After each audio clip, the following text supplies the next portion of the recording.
Let's get the likes up. Let's get the likes up. What's good? How y'all doing?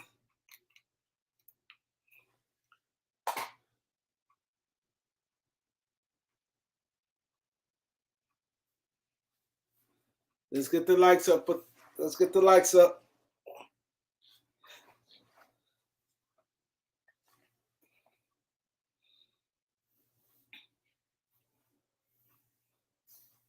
Let's get the likes up. How y'all doing out there? How's everybody? Everybody good out there?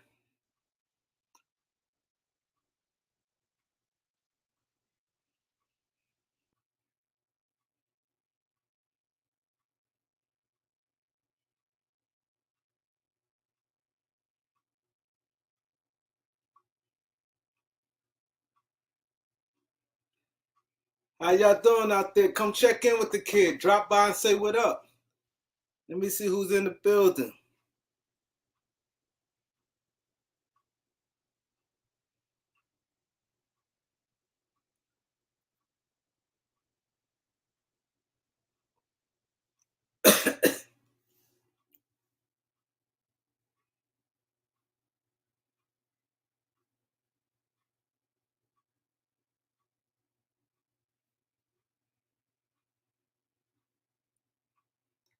Rufus, what's good, bro? TD, what's good?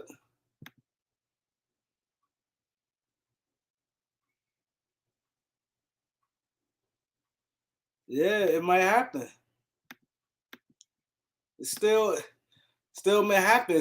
Them deals there is not hard to make. I mean, the deal there, I'm sorry, is hard to make. Those deals did them 14 deals. It's real hard to put together. It's real hard. Who else is in the building? TD, Stephanie. Yeah, them deals hard to put together. I dropped the link. Whoever want to come through. Who want to pull up and talk basketball.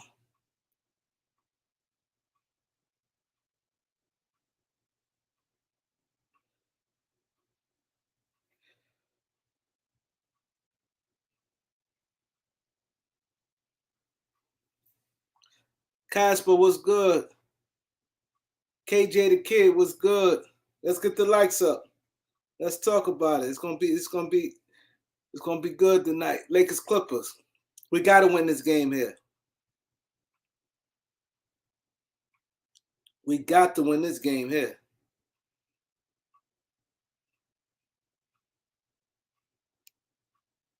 This is a must win.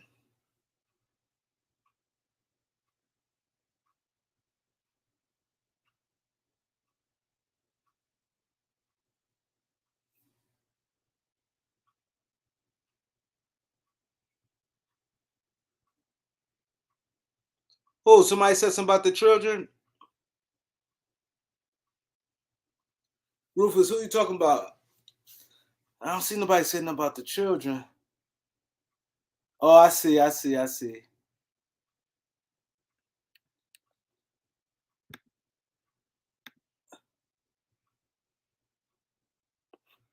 Thanks, Rufus. I didn't even see that one. Thanks, Rufus.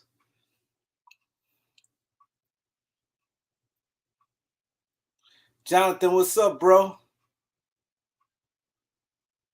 He's the only team you hate more than the Celtics, the Clippers. Let me ask y'all something. Let's say, did you always hate the Clippers, or let's say 5 years from now? Yeah, it's crazy. It is.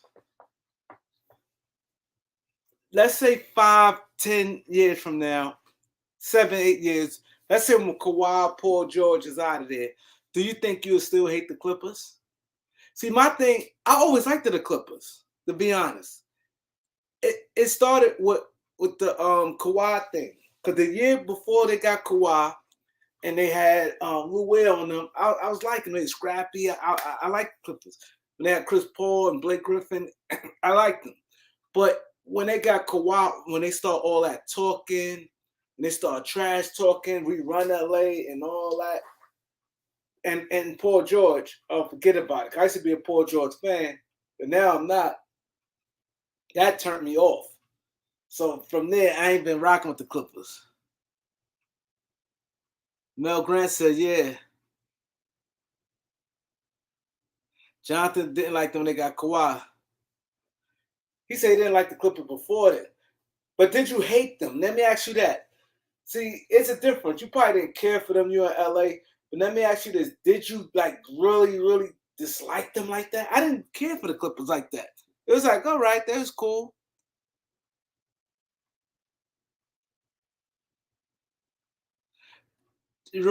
Elder, you same way with me. That's my thing. It was like, all right, they cool. I used to watch them back in the days when they had Swin Nader. They had Swin Nader, Marcus Johnson, and them back in the days. This when they used to San Diego Clippers. And I remember watching them back in the days. And Elgin Baylor used to was the GM with them. And then they moved to LA. And then when they moved to LA, they had that's when they start getting. It's crazy because they start getting good players. They had Danny Manny, Charles Smith. They had forwards. They had like tremendous forwards. They had Danny Manny, Charles Smith, Lloyd Volt, John Hot Plate Williams. Who else they had on? They had like a lot of forwards. They had Gary Grant. He's a point guard. I only Elder know what I'm talking about. I know you guys probably like, what the hell he talking about? Like some of you guys, I know some of you guys a little older probably remember. They had Gary Grant. They had like I said, Lloyd Volt, Danny Manning. Yo, what up? What's good, bro? What's going on? Kareem, 100 likes. Let's try 100 likes. Let's get 100 likes, boy. You know what it is. What up, man? It's good. How you? Pretty good, man. Hey, look, the trade I think that we should be making is to the Rockets, bro. Like I think that's the best trade that we can make. If we give up that first round pick, let's package that with Christian Wood. Cause he's like insurance. Christian Wood. Yeah, because you can get Wall. I would do the THT deal with Westbrook, the first round pick. If you want, I would tell the Rockets, if you want me to give up this first round pick, give us a young asset in Christian Wood. You can pair him with Davis. They both can defend, they both can score on the block, and they both can stretch the floor. So that's perfect for LeBron. And on defense, that get him the rim protection. And they can still play big and clog the paint on defense where teams can't score inside. And on offense, they can both space the floor. And then when AD go down, if he get injured, you got Christian Wood. That's like another AD. You know what I'm saying? Yeah. I think that's the best deal. Yeah, I think that's the best deal. I like that deal. I said I do, but when my homeboy was telling me the 27th pick, I still didn't get a chance to really evaluate it. Maybe somebody else, Elder, maybe you could probably, because you by you being an agent, maybe know why, because they saying the 27th pick is real valuable. And they saying it's more valuable than draft picks this year. So I don't know why it's over. I ain't get a chance to really think into that, like why the 27th pick. I mean 2027, not 27th pick, is more valuable than this year pick. What up, Donna? What's good, bro? What up, T the guy? What's going on, bro? Chilling, man. But hey, remember Kareem, I had that mock trade a few weeks ago with Christian Wood in it. I feel like he's nice, man. Yeah. I remember your mock trade. Yeah, I feel like he's nice. Let me see. And I also like that Knicks 14 deal that you that video you dropped a couple days ago about that trade, because I mean that's a huge haul. You get like 3 shooters back. You get Kemba, who can run the show. You get Evan Fournier, who can space the floor and shoot too. And then I think you get Burks. He can shoot as well a little bit and defend. And then you talked about Indiana Pacers on that 14 deal. We get Turner back too, another rim protector. Like, that's another haul too. I think that's a good deal. The Knicks deal is easy to make. I think that Pacers deal, I think that may be the little stumbling block. Now I'm hearing the Knicks is very motivated to get off them guys. Man, but do y'all really go ahead, Chris? On the champion. No, I said I was hearing the Knicks very motivated to get off them guys. So I think that the Knicks deal is easy. I think we could probably make that deal tomorrow for them to get rid of. Because mind you, Russ will be on a 1-year deal after that, and it's always easy to get a thing. And then the Knicks looking at they're not looking at this free agency. They're looking at the following year. And mind you, Russ will bring some excitement to that. Do y'all think that? Y'all think that Fournier and Kemba Walker and Birch is it really help our team? Because I've watched a few of the Knicks games and stuff, and they just been even Fournier, which I'm surprised he's just been real inconsistent with his shooting this year for some reason.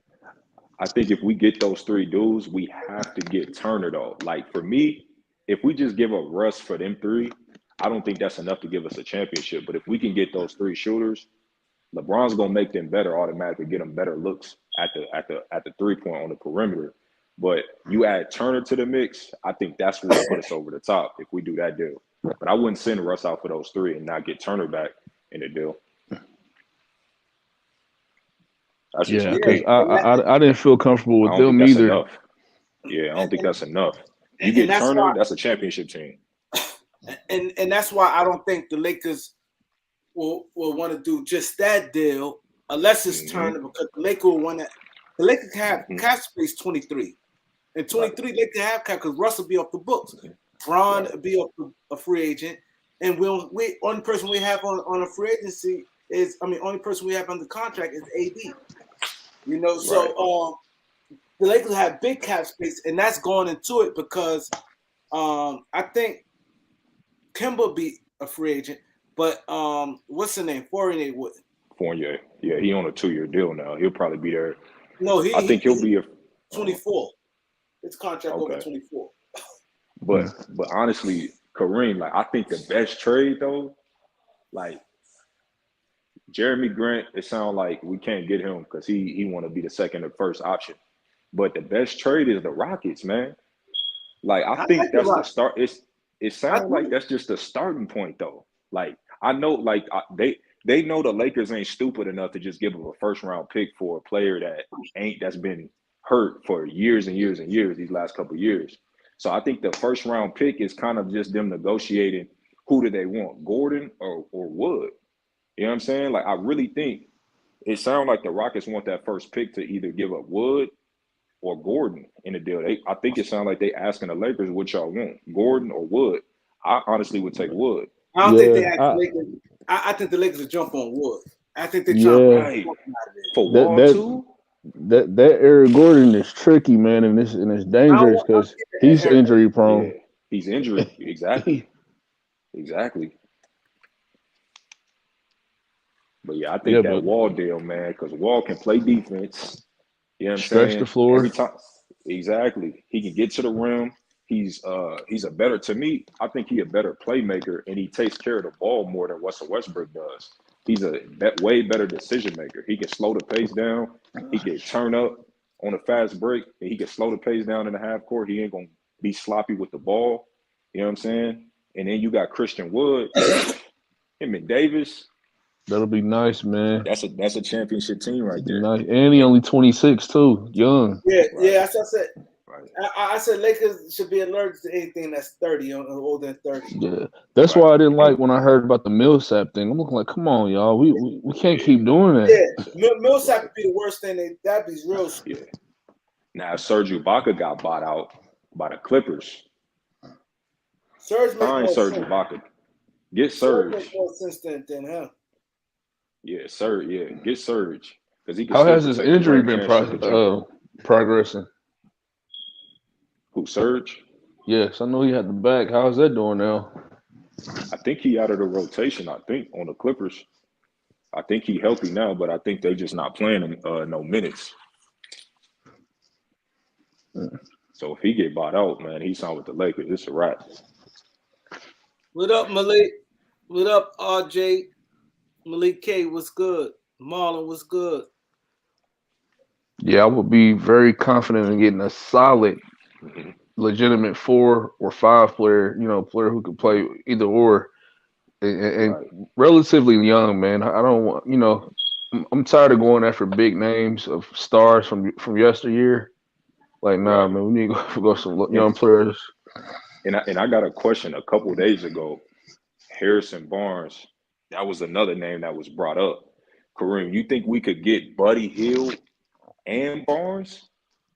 You think we could swing that if we include the pick to Sacramento with THT, Kendrick Nunn, I don't know maybe if I'm Kent giving up Bazemore? that pick now, like what?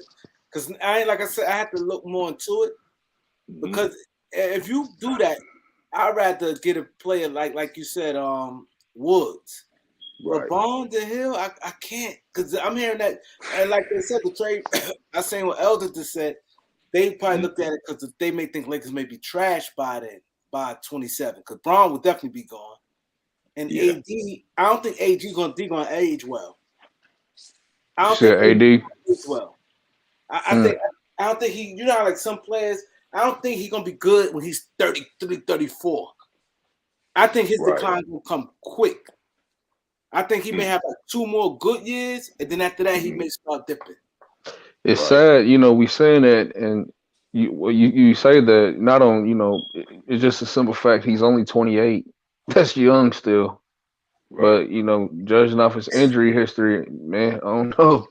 His injury history, I look at it like this: his injury history and his heart, his motivation for the game. That's why I said I could see him after this year. 2 more good years, but I think when Braun leaves, I don't see him. They don't strike me as a player 32, 33 that's gonna be good. Yeah. And a lot of talk been going around like LeBron's planning on leaving the Lakers, but honestly, where can he realistically go and actually contend for championships? Where could he go to and contend? Like he go to Miami. Is that a championship team he signed with them? If he go back to Cleveland, Garland and the young dudes there, where could he I ain't really gonna lie, contend at? Cleveland looks really good, but I think Brian here, man, he's staying in LA. That's where Yeah, man. all his business is, and this is where he's gonna retire. Right. Wifey want to be out this way, Right. so Yeah, I don't think Braun. Yeah, I think he just may just retire. But Yeah, I don't think see Bron leaving LA. he leaving LA. I don't see it. Not right now, at least. But I don't think AD gonna age well. So I can see why they think 27. And I think that's even more so why they've been floating these bigs around these last couple of years. Miles Turner, trading for Miles Turner.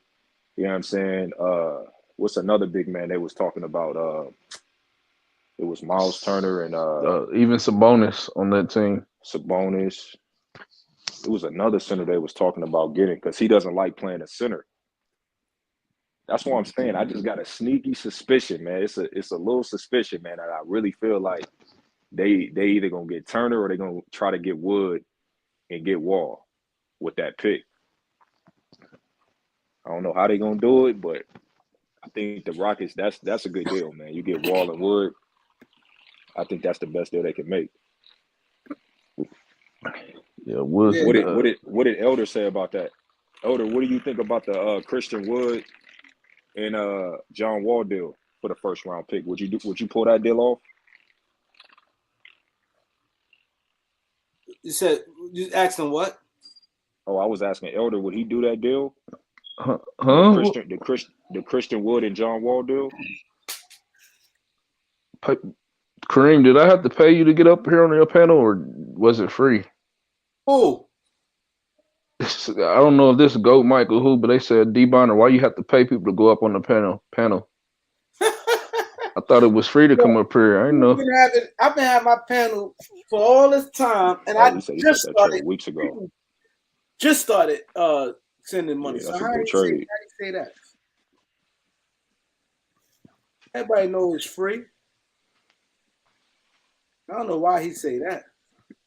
Well, I'm gonna keep supporting. Good. I'm gonna keep supporting your channel and Yeah, but I don't know why he even put a thing up. I had a million people on here before. Like nobody, never. Like Yeah, that's the best trade, Elder. He said that weeks ago. who? Elder said he said that weeks ago. The Christian Wood, John Wall deal for the first round pick. Bonner said it too. Yep. When I asked everybody for a trade, Bonner said it too. Yeah, because if AD, just think about it. If AD get injured, if we trade for Wood after the deadline, and let's say AD out for another week, you can dump that ball into Christian Wood. He get you 20 and 10. He'll make up the difference for AD, and he can shoot the three. Yeah, I like him. He official. That man was good. That man said, "How long I'm gonna keep clickbaiting Westbrook?" How I clickbait him? Like everything I said, then you start hearing reports the same thing. Right or wrong? Clippers won at 125, 109. No, but you but the guy I'm clickbaiting Westbrook name. Now actually ask me this. Everything I said Westbrook, it's the same thing. Right. Westbrook name is being mentioned in trade rumors. Right or wrong? Facts. Yeah, he's sick. Didn't they even say last month well, not even last month, December, that they were trying to do it? So I mean, why is that like big news? Or I ain't clickbaiting his name. I just said the title says, and his name is high, and I'm hearing the Knicks is really pushing for the deal because it cleared Knicks books out clean, and having 1 year Westbrook for New York, and it's documented showed that Westbrook played good with a team like the Knicks, more so like with star players. He said not every day. That man, I'm just reporting what's going on. I reported my homeboy told me, right? I don't think I said Westbrook twice. Did I? I don't think I said him more than 2 or 3 times. I reported my homeboy told me about the 4-team trade. The Lakers trying to I think that's why Lakers probably don't want to do it unless they could get Stanley Johnson out of it. You know what I mean? Thanks, Bonner. I think they trying to get Stanley Johnson out that. You said they trying to get Stanley Johnson? I mean, I'm sorry. Damn. Turner, I'm so sorry. Damn, I'm looking at the comments. Turner. That's the thing why I think Turner. the Lakers trying to do. They don't think they want the Knick deal if they can't get Turner. Mm-hmm. And I wouldn't do that deal. That don't put us over the top. I think getting shooters and Turner, that'll put us over the top. Yeah. Because I don't really feel like it's that bad. Like we not a bad team. We not a bad team. We just gotta make a few tweaks to the roster and then we be straight. Ariza gonna turn it up in the playoffs. All the veterans that's not playing well in the regular season, when it get time for the playoffs, that's when you can watch more film and study the team because it's a series. You're not playing game to game, game to game, game to game. Once the playoffs start, that's when you zone into a team. These vets gonna show up in the playoffs. Trevor Ariza gonna turn it up. All these vets gonna turn it up.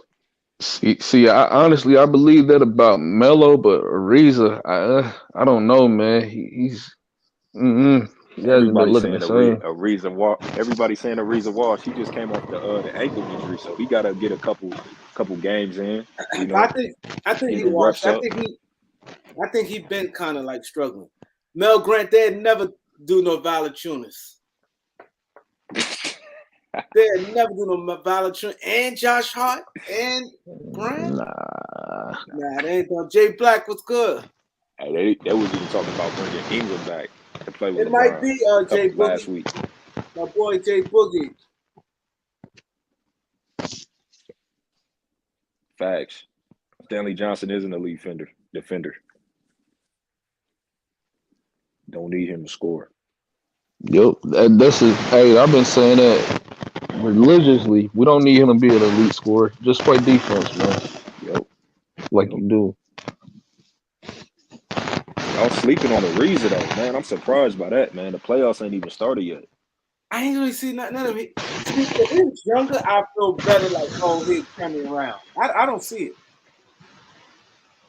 He only like he in his late 30s, so yeah, they ain't gonna really show up in the regular season. But when the playoffs come, all you gotta ask him to do is play defense and hit a couple spot up threes. He'll be straight. Yeah, I hope so. Yeah, I just don't want them to trade Ariza though. Keep Ariza, keep Stanley Johnson, keep all our defenders.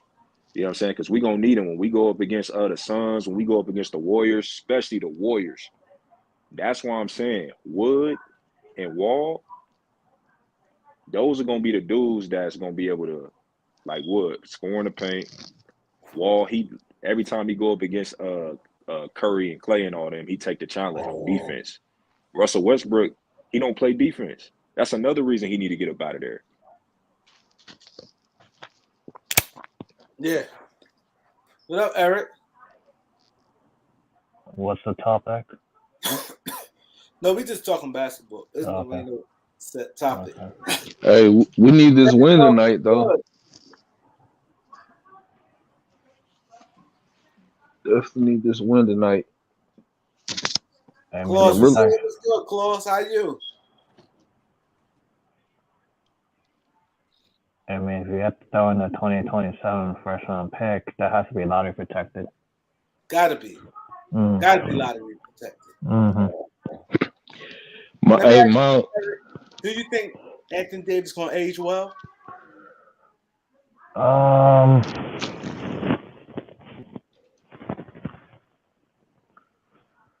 This is very tricky because, like, you say he's not gonna age well by when he turns 30.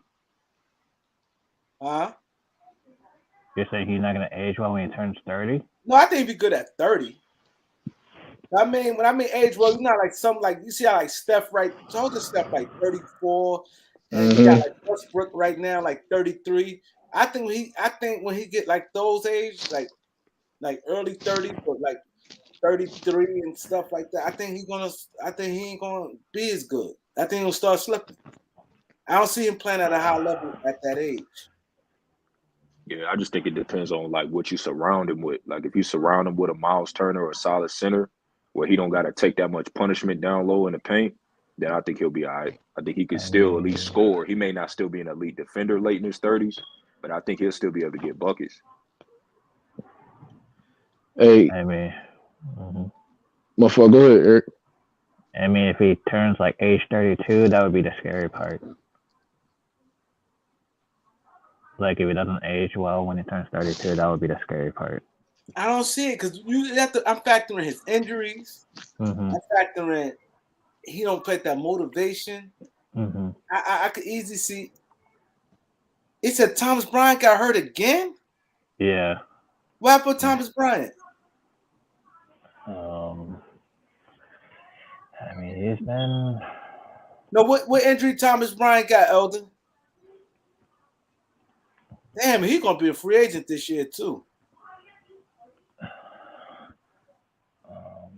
He said AD is fine. Our problem is LeBron and Russ.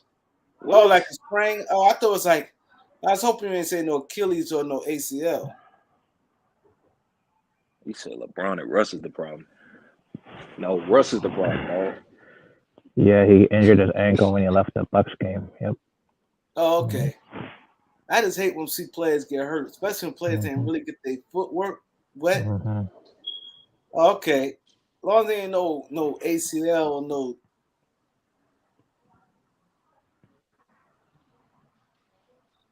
Hey, yo, Chris on Joke Time said need Magic advice on the deadline. No, they don't. No, they don't. Nah, he on Joke Time. He made one of the worst trades ever. I don't even want to talk about that one. Yeah, that's crazy. He said, Dre's life said, yeah, Miles Turner, yeah, his action price, I think that's gonna drop tremendous. Because a Yeah, lot of because he's teams out for what, actually 2 talking more about weeks? him. Oh yeah, Because because of his the foot injury. Yep. his foot. Yeah, you're right. Foot. So he's gonna be out until past the deadline then. Why are people saying Barnes is untouchable? What type of deal is he on? Nah, he not untouchable, Malik. They try and get rid of him. No, Harrison Barnes is not untouchable. Paul was good, Paul. He said he's still mad at Jerry West. Oh. You think so, Claus? Hey, is Zubox playing tonight? Yeah. He got hurt. Okay. Yeah, someone said yesterday that he was questionable.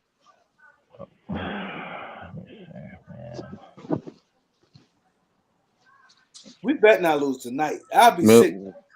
we got to beat them convincingly tonight. Sick. Oh, you know that ain't gonna happen. Oh, he got injured against Minnesota, so I was like,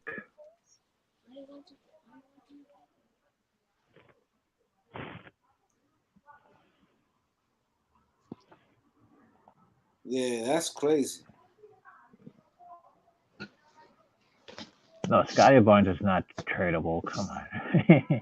Scotty Bonds? Come on, y'all. He's not tradable. They ain't Come on, trading cut it him. out. Cut it out. He ain't going nowhere. They like him a lot. He's gonna be there for a while. So THC has to be thrown in there. I think what's his name? Crispus? Crispus said I think we need to keep our assets and wait until next season. Not next season, but the summer.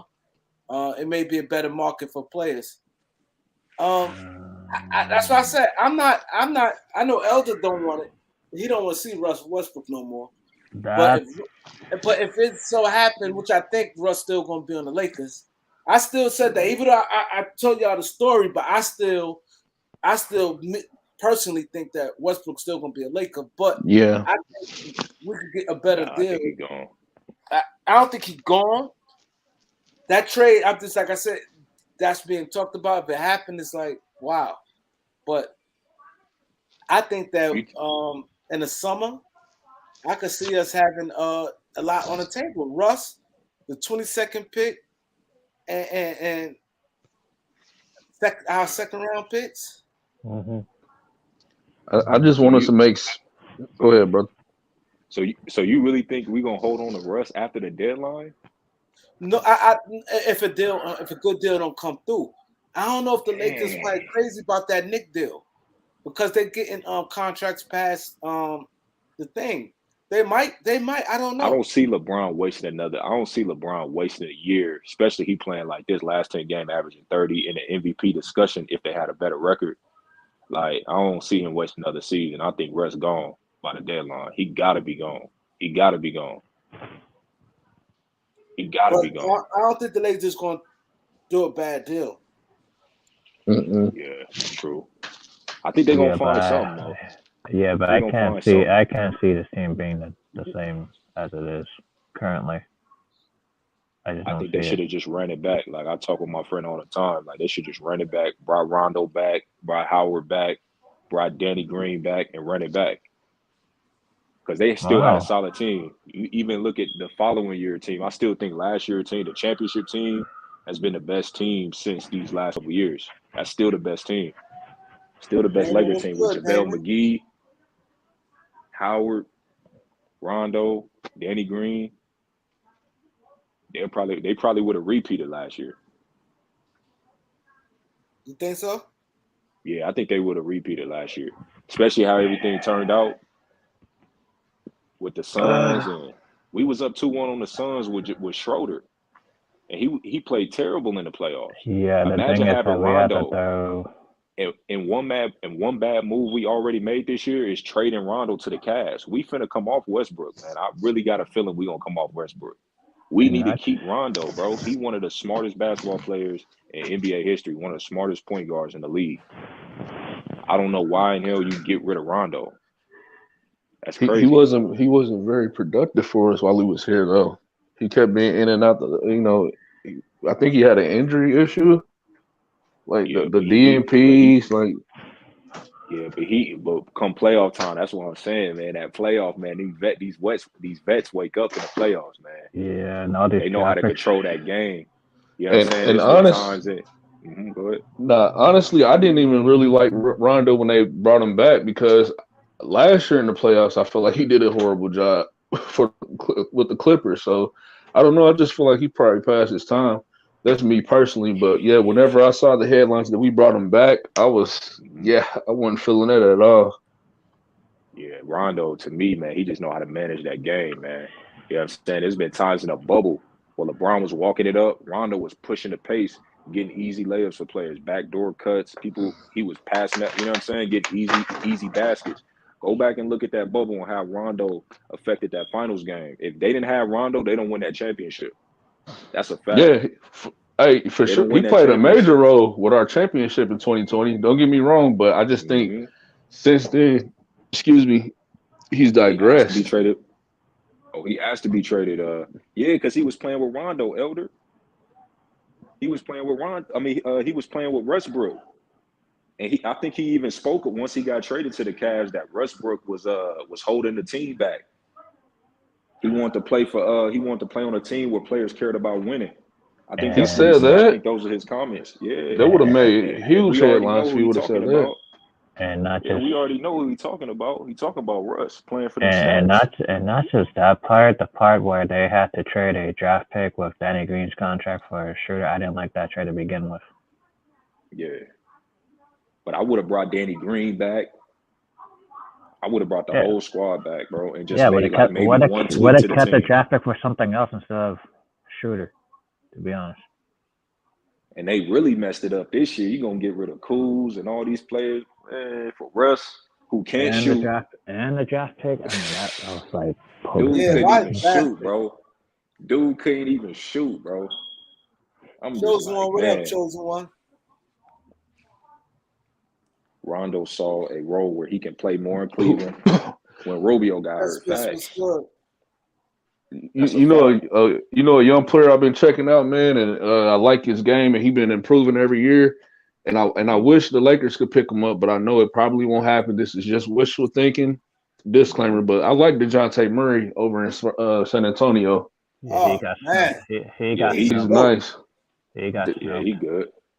He Defense, good, bro. but He's a beast defensively too, man. I was looking at his numbers and mm-hmm. stuff and watching a couple games. I'm like, man, this guy's he's good. he's good on both ends. Right. When he But got drafted, I was like before the draft and stuff. I was like, man, I would love the Lakers to get him. I like Yeah, this. but the think Spurs would never make a trade at the Lakers. No, this before he even. No, this was he's in the draft before the Spurs.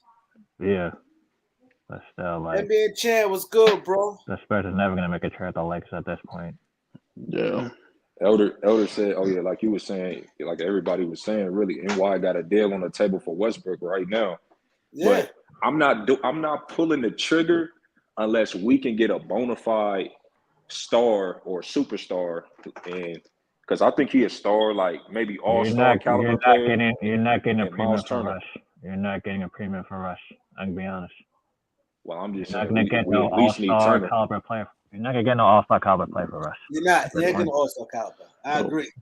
Well, I'm saying But Turner all-star caliber. If we can pull that off, that's what I'm saying. I'll pull the trigger on the New York deal if we can get I that think Turner Indiana's deal. hesitating, to be honest. I think yeah, Indiana's hesitating. they're trying to get the most. Yep. It'll eventually come down, but right now Bro, they're talking big. I don't think see, they trying to get. Maybe they want 2 picks. I don't think they're getting 2 picks. See, because the thing with Indiana, they'd be getting cap relief. Because PAT would be going to the Knicks, not Turner. I mean, they already got the Isaiah Jackson. That's why I'll go back. They'd be getting That's why cap I'll go relief. back. Oh, go ahead. You going So live that's why I'll tonight, go back to Kareem? the Wood deal. Huh? You going live tonight Nah, after the game? That's why I went live now. Okay, yeah, because I know it's gonna be late. I kind of hate these late games, especially being over here on Eastern Standard Time. I thought you was in the West Coast. I'm right here in the Eastern Standard. Oh, Oh, I thought you was in LA.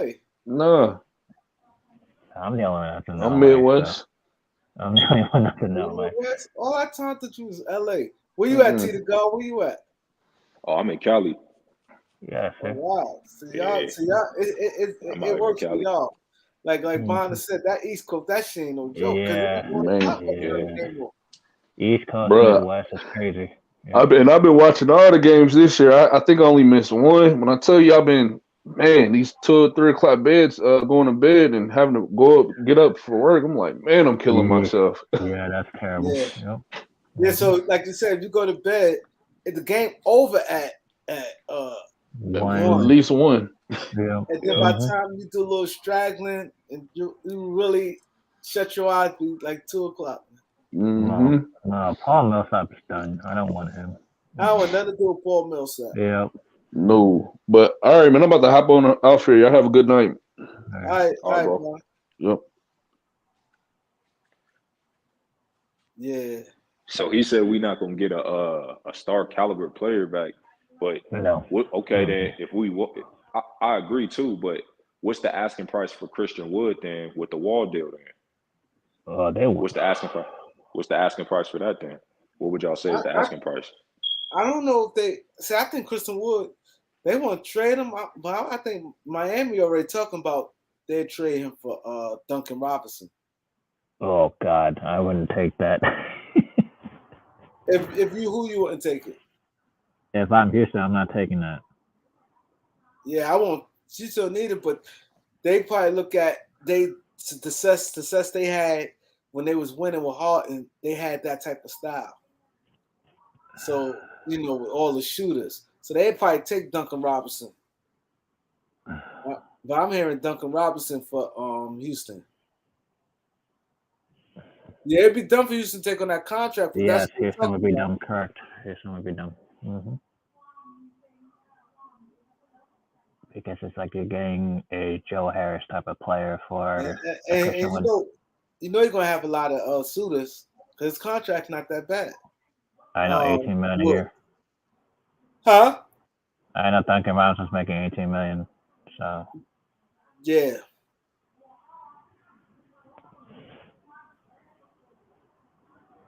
Ooh. He said we lose the Clippers, boy. He Oh, gonna pull up. Red's dog gonna pull up. I have to get back out there. I have to go to LA, man, to see the new arena. I'm gonna go out there in May. I mean, it's okay. I mean, You work by the Staples Center, right? Eric? yeah, it's okay. It's okay looking. It's not the best looking. I mean, it's okay. But you like across the street from there, right? Yeah, a couple blocks. Yep, a couple blocks.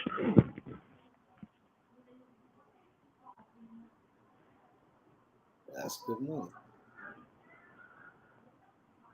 Oh, Red's dog, definite. You know I'm gonna do that. I'm coming out there in May. I'm gonna go. Yeah, My, I'm my down there. Yep, down there. Reg in Inglewood. I used to go Inglewood when I go by the Oh old boy, yeah, the forum. forum. Yep. The forum was Inglewood. I used to go by the forum. And when I used to go to LA, I used to go to House of Blues. Yeah, I had a good time out there. I'm going out there in May. Yeah, I watch him play down there during the '95 season.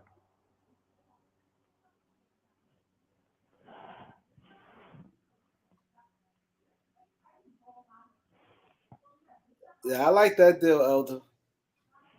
Which one? I like Wood. Wood and AD.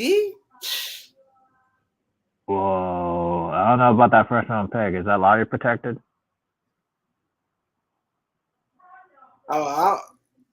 That would you ask about? Will I put lottery? Yeah, I at least put Put lottery If they protected ask on for the that. whole If lottery, it's unprotected, I'm not doing it. if they don't ask, if they say, because sometimes it could be lottery or top, I'm going no less than top 10.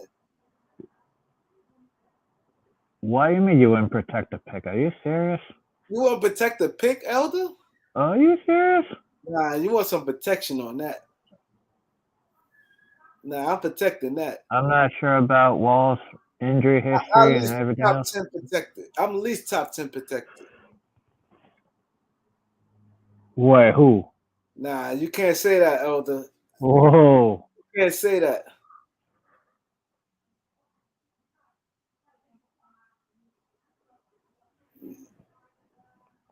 You can't say that. Like, come on, like you don't know who coming in the lottery. That's the thing. I got the link right here. I dropped the link right there. Yeah, he want to drop the ball and spit. Go ahead.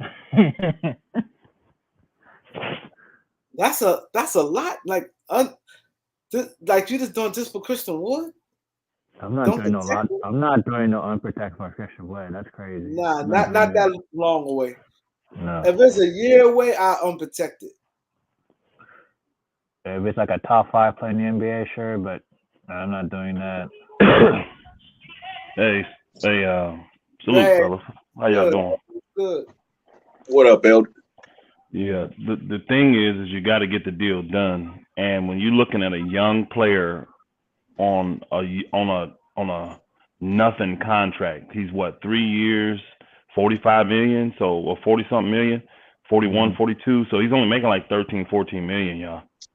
And you come in and say, well, I'll give a pick, but I want to protect the top 10 or top whatever. Now you pushing that pick value way further back. And teams will be like, no, bump that. I'm not going to do this for a 20th pick.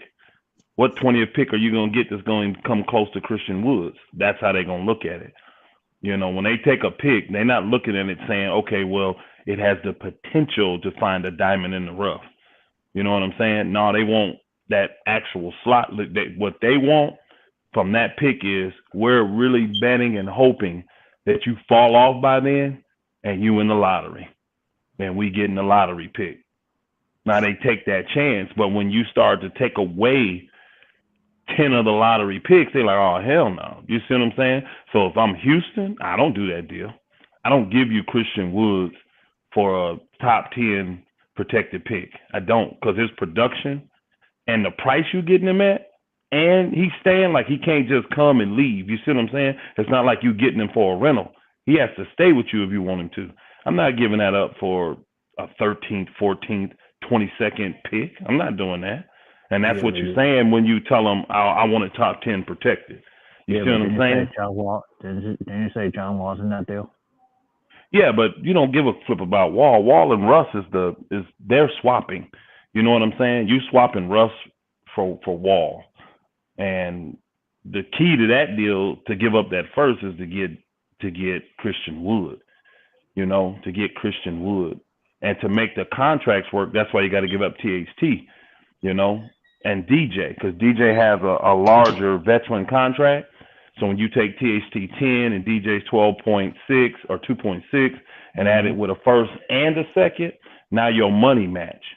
When you take, because Wall and old boy got the same contract, so you got to get the 13, 14 million for the rest of what you're giving up. And they'll take DJ because they're giving up old boy, so they'll use DJ either to buy out or as an emergency break glass big man. You see what I'm saying? Because he ain't going to hurt your team at all. And you're going to still be able to develop your guys. So they'll definitely take DJ in that deal. But and then old boy is a young guard that they got options with. You know, he's cheap so they can afford him. And if he just ain't panning out, get rid of him. You know what I mean? You can put him in a package with somewhere else, THT, because he's so young and still has the potential. But I think that deal, I think that will get Houston to thinking if they're going to really, truly get rid of old boy, because they're not going to get a better deal or a better offer than that. And that gets them to move Wall and what's the name? Because they got other suitors for Eric Gordon. Yeah, they got other dudes for Eric Gordon, so they can put him in a total different deal. They would try to slide Eric Gordon in that deal is what they would try to do instead of giving you Wood.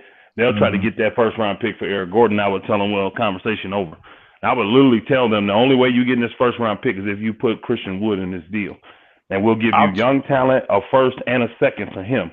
Because I actually think from his production, he's earned that. You know what I mean? You're talking a 20-10 guy, bro. You know what I'm saying? I'll take Wood and Wall in a heartbeat. Oh, because Wall, I mean, I know it was last year. I mean, how's it going, Elder? I never spoke to you, but I'm familiar with you, though, with Bang and everything. I just watched from the sidelines. But no, I'll take Wall and Wood in a heartbeat. Wood is like 26, and Wall was 21-7 last year. But my thing with John Wall, you mentioned, because everyone's saying that Russell Westbrook and him are the same players, but I don't know, because, I mean, yeah, because, like, John Wall, maybe – yeah, I think he's a slightly better shooter. He's a better defender. He's going to commit to defense more than Russ, obviously. I think he's a smarter player. I still think that a better passer, he can probe the lane better. He's more crafty to me, and he's a more finesse finisher. I think he's all around the complete player more so than Russ. I think as long as he can stay healthy, that's the only question. I But agree. Wood and Wall, and I just think he's a pure point guard in mind and heart.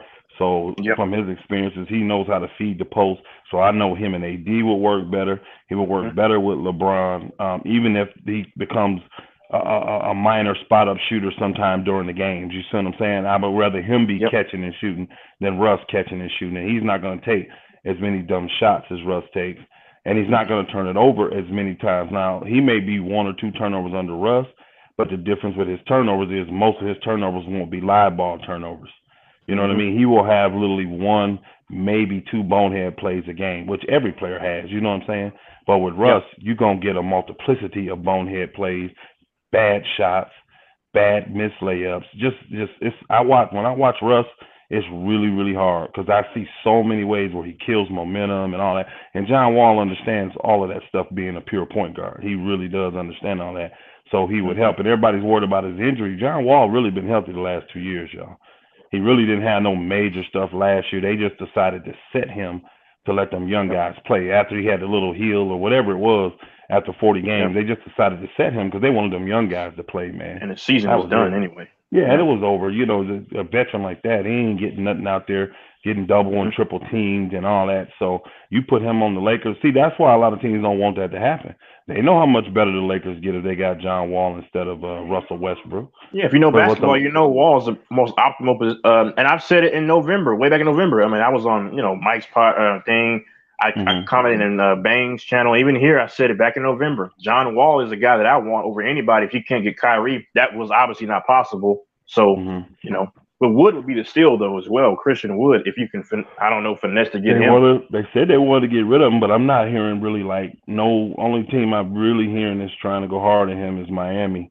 And I would not do the Duncan Robinson thing because first off, he's not going to help you win. And 2, why take on that much salary? Houston, people don't realize Houston is not trying to take on a lot of salary because they just don't have the money. So why they doing the process thing like Philly did, they don't need to have a ton of salary. They trying to really copy what OKC doing. Get young talent in. Let's see the guys that can fit, and let's see if we can get them on the cheap. And then when it's time to pay them, if they're not franchise players, we sign them to if say this dude Jalen Green, they don't believe he's a franchise player, they'll sign him when it's time for him to sign. They'll sign him to a max deal, which the rookie max deals are not rookie, but the first year max deals they only in the low 20s. I mean the high 20s, low 30s. You'll get a team that'll take that contract because he's so young and he got so much potential, and you'll want him tied in. That's what they did with Shai Gilgeous-Alexander. Watch how many people look to try to get Shai Gilgeous during trade right before the draft next year because his max deal kicks in next year. He only making $5 million now. You know what I'm saying? So that's what they're doing. So that's why THT fit them. He's got 2 more years and he's only making $10 million. That's nothing to move. And he's 21. You see what I'm saying? That's nothing for them to move. Now, say they like the way THT plays. Say he go to Houston and ball out. Now you got him for cheap money. And then when it's time to re-sign him, he ain't finna jump up because of the league rules. He ain't finna jump up to no super max deal. You'll have him in the kind of contract that you got like an Eric Gordon or one of them cats in. He may sign a 3-year, $45 million deal if you like him. And he's still young and can mix in with whoever you think is going to be your franchise type player. But that deal, I bet you if it's on the table and they want to move Wood, they would do it. I don't know if the Lakers is putting it on the table because you got to look at it from that perspective. What do the Lakers value Christian Wood? And nobody knows that. I don't know what the Lakers value him. I value him high. I do too. Yeah, I do too. I would love to have them both because Christian Woods, even though he's skinny and stuff, he don't have a problem getting out there playing center. He'll get out there and bang with them dudes and stuff, man. Yeah, I like and he is a poor man AD in my opinion. He can shoot the 3. He can put it on the floor. He rebounds really good, in my opinion. So I like them two back there and that athleticism, that length, man. Shoot, you have to pull the trigger because, listen, I'm not trying to get ahead of myself, but if you can find a way to get – I think Kareem said that none could be coming back. Exactly. That's what I'm saying. You get John Wall, you get the Wood along with back. a hungry AD like he looked a few nights ago so far since he returned. LeBron come back. Yeah, I forgot the other good part of that deal. This way, you don't have to put LeBron at the point because people don't understand the reason the Lakers broke their team up because they won, but LeBron told them, if I got to stay at the point guard position, y'all, at this age, I got maybe another year left in the league. I got to get somebody that can handle this ball and help me out. That's why the Lakers have been going that route. So now you got John Wall. You still get to keep Kendrick Nunn. So if he come back, you got another ball handler there. And here's another good sweet part about that deal. Remember, we gave up 3 players to get 2. So now we got a roster spot.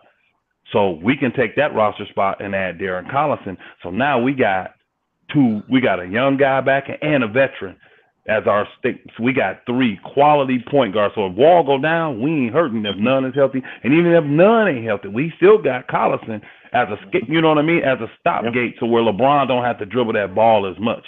Now, if we get to Collison, of course, we're going to move LeBron to the point, and Collison will have to back him up. You see what I'm saying? But then you still would have Malik Monk. He still be able to handle the ball. Hillbilly Kobe. You seeing, oh boy, love to handle the ball. A lot of times you just need somebody to get that ball up and get the offense going, man. Because if LeBron got it, they're going to pressure him. They're going to pressure him the whole way. And then by the fourth quarter, you're going to be, whoa, out. You got to have ball handlers. So this way, if you do the 3 for 2, you got that spot. Because the Lakers want Collison. They want to re-sign him. And you notice Collison only wants to play for the Lakers.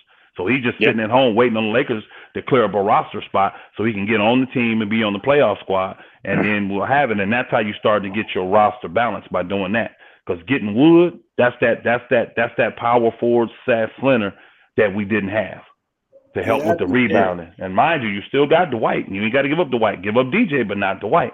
And now you got a usable player there that you can use. And this is why I was saying, Kareem knows about it. I was saying everybody don't panic, but it's paramount for them to make the move. Just go ahead and pull the trigger. Give them whatever they want for Wall and this other guy, because you have Stanley Johnson to seal one side of the perimeter, right? Okay, you have LeBron James when he comes back really healthy for the playoff push. AD, then you have Dwight Howard to get some energy, high volume minutes.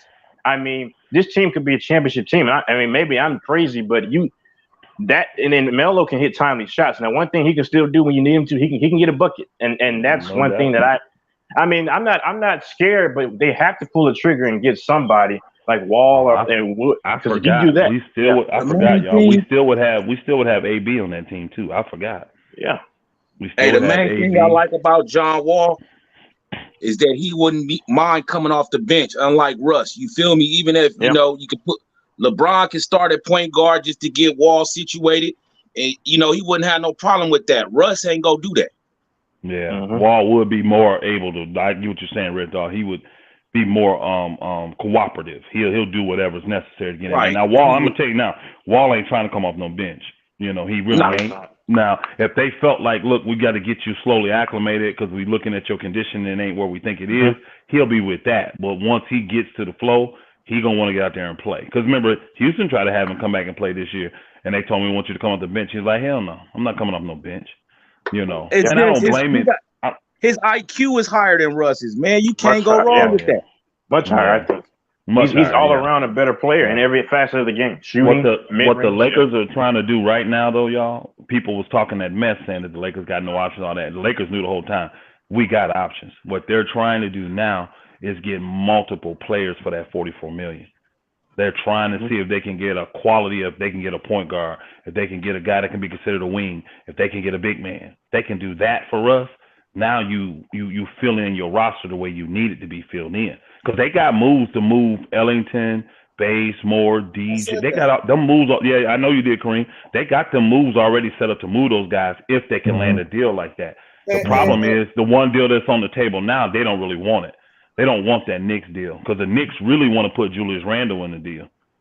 They want to put Julius Randle, and Lakers don't. Yeah, Lakers don't. The fans are like at Randle, and they love to move off Randle. They realize now after the last year playoff, he's not a number one. He can't lead your team.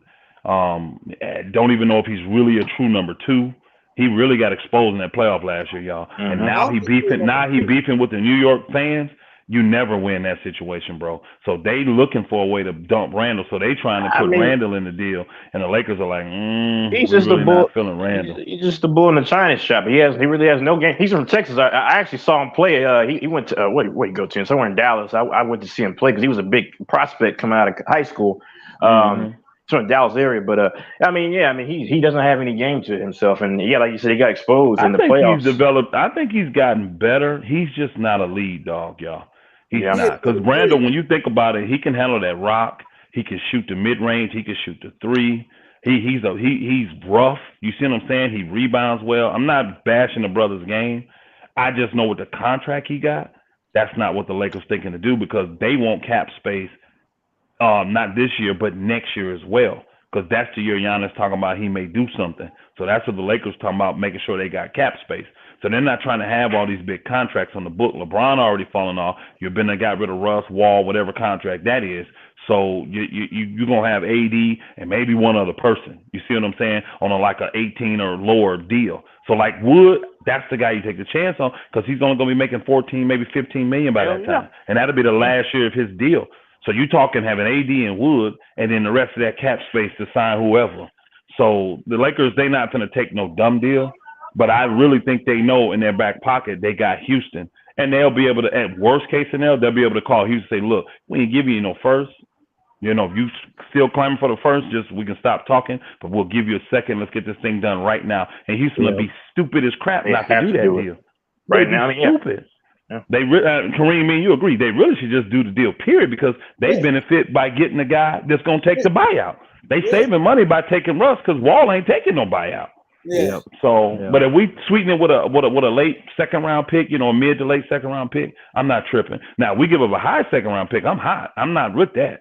That's like a first round pick. Don't give one of them picks that we know gonna be 30 to 39. I don't know. No. 40 or later.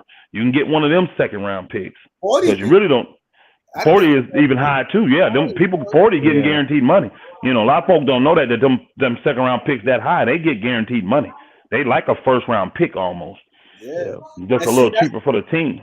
I'm glad you said that, because see, like with Trevor Lane and them, when they talk, they make it like Lakers have no assets. Like we got nothing. I said Lakers got assets. Yeah, we have assets. We do. Everybody's trying to talk bad about how they say nobody wants THT. I said no. It ain't that nobody wants THT. What the Lakers are trying to do is package him with that first round pick.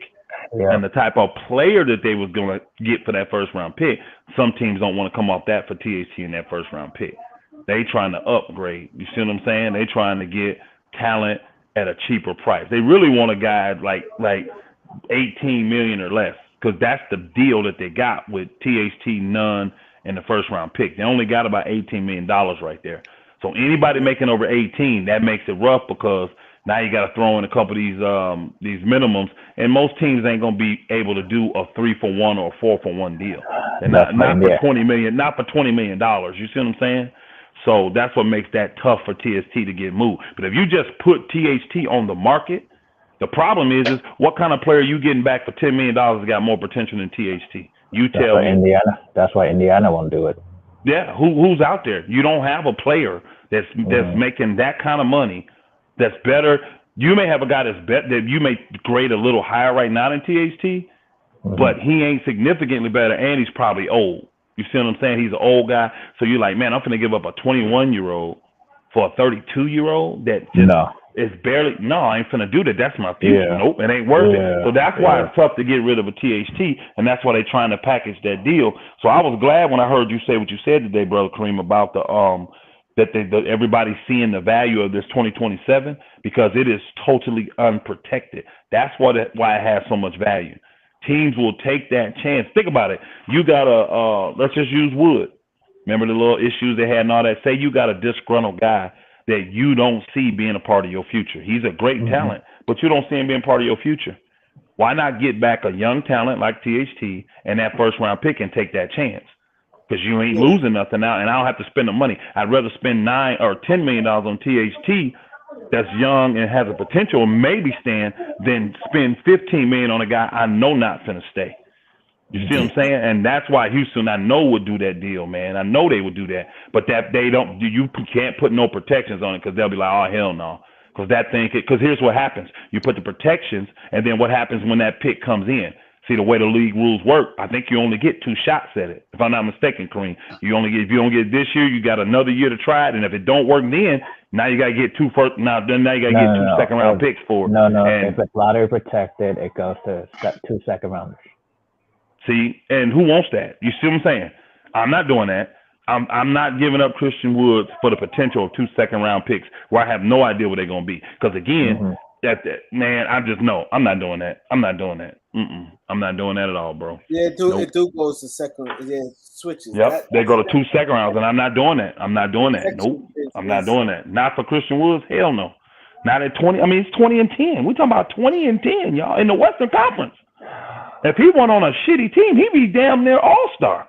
No, bro. So you're trying to tell me that Houston's not trying to overvalue Christian Wood? If they're asking for a first-round pick, that's more than valid in my opinion.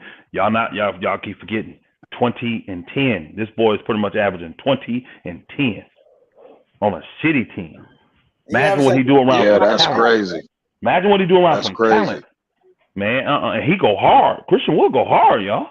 That boy play. And he's durable. I don't hear about him getting hurt and missing all the dang time.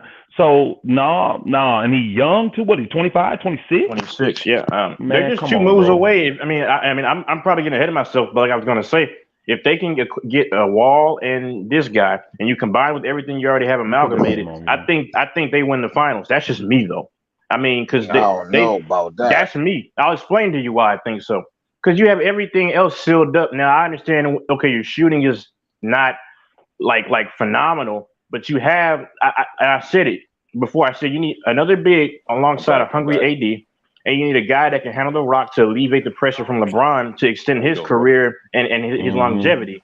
And then you got Stanley Johnson defensively to cover one side of the perimeter. And then you also have Melo, who has experience and can knock down some clutch shots.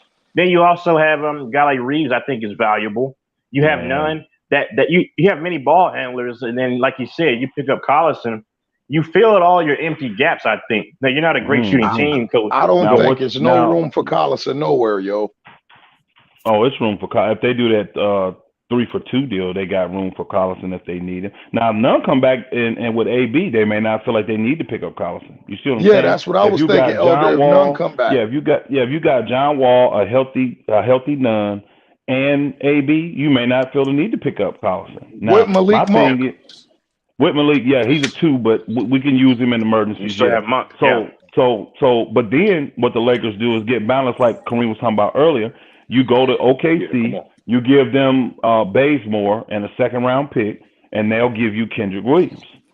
They'll give you now that's that 3-and-D guy and that defender you've been looking for to give you balance coming off the bench. You get Kendrick Williams. And then if you got still, you can move what's his name? You got what's the mother? I forget. Ellington or any of them cats. You can move. Bazemore should be gone to get Kendrick Williams or Ellington, whichever one they want. And then whichever guy you got there, Ariza, Dwight, any of them cats. Avery if you Bradley. Need to. Now Avery is coming with the last one you're gonna. I don't want no sound. It'll be the last one you're gonna move like that. But then what you'd have is if a good backup power forward / center comes up, a big like a Tristan Thompson or a guy that can bang, you know what I mean? Mm-hmm. Then you can get one of them cats to take one of them dudes on the buyout market. That's how you fill out that roster. Now the Lakers has a balanced roster, and they got a bunch of guys that are hungry too. They got a bunch of guys, and you still got your scoring with Monk. You still got Nunn. You still got Carmelo, and you just made your bench and your starting lineup a little bit stronger. I'm telling you, the Lakers, if they're healthy, I wouldn't want to go up against that, and that's why the league is really fighting. They're really trying to rape the Lakers. Like if we're gonna give you this, we want to just destroy you moving forward. That's what they're trying to do. I like that. Oh, go ahead, bro. No, I was about to say I like that option as far as Kendrick Nunn, Malik Monk, or Carmelo as a 6-man. You telling me at any given night, any one of them could be our 6-man. Bro. Like going off, getting us them 20 points a game, that, you know what I mean? Yeah. So starting John Wall, you probably starting John Wall, Monk, Bron, AD and Wood. That's who you start. Come on. That's what I'm saying. Yeah. And now your bench, you got Nunn, you got Stanley Johnson, you got Hillbilly Kobe, you still got Carmelo Anthony, all them other veterans like Kendrick Williams, you still got all them dudes. And John Wall. Dwight Howard. Yeah, Dwight will be there. No, John Wall is starting. He be starting. Oh, you got John Wall start. Okay. Yeah, he got to start. Yeah, he's got to start. John Wall's got to start. But Elder, I got a question. So I'm going back to the Rondo thing.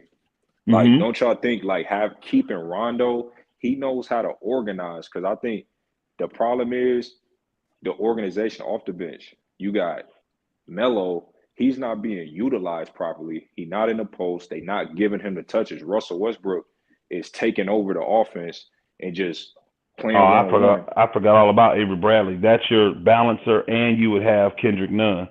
Those are your two balancers to balance the offense to make sure Melo got his touches the way he needs to get them. And those two guys can do that.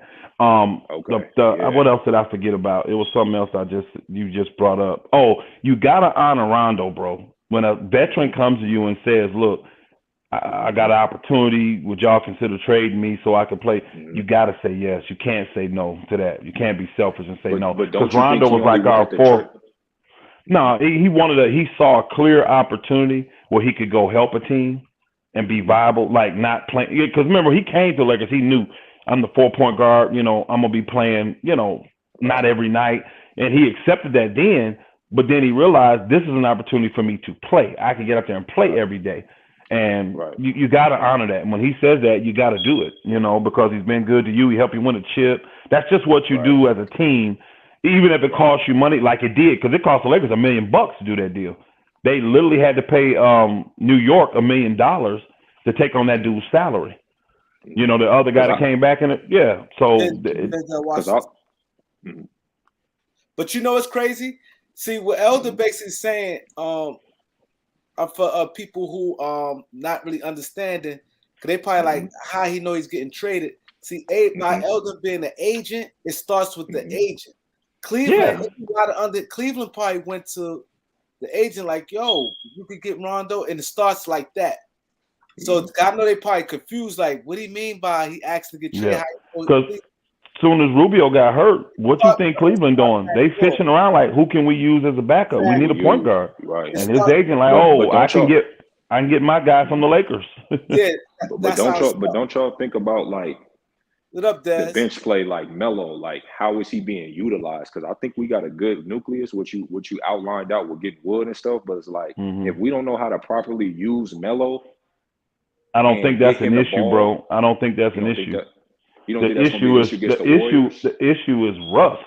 Russ don't know how to use Melo. Yeah. Now, when Russ is in a pinch, he try to find Melo then. But other than that, Russ is thinking on his own that he gonna get his shot. These other guards don't think like that. When you get a John Wall and he know Melo hot, he gonna try to get the ball to Melo, AD. He's got a mindset of a point guard first and foremost. And then if they try to shut that down, that's when the point guard said, "Okay, now I got to score." And he can score. Russ don't have that. Russ got that mentality. He's trying to score every damn time. If you look at it, John Wall a Rich Paul client.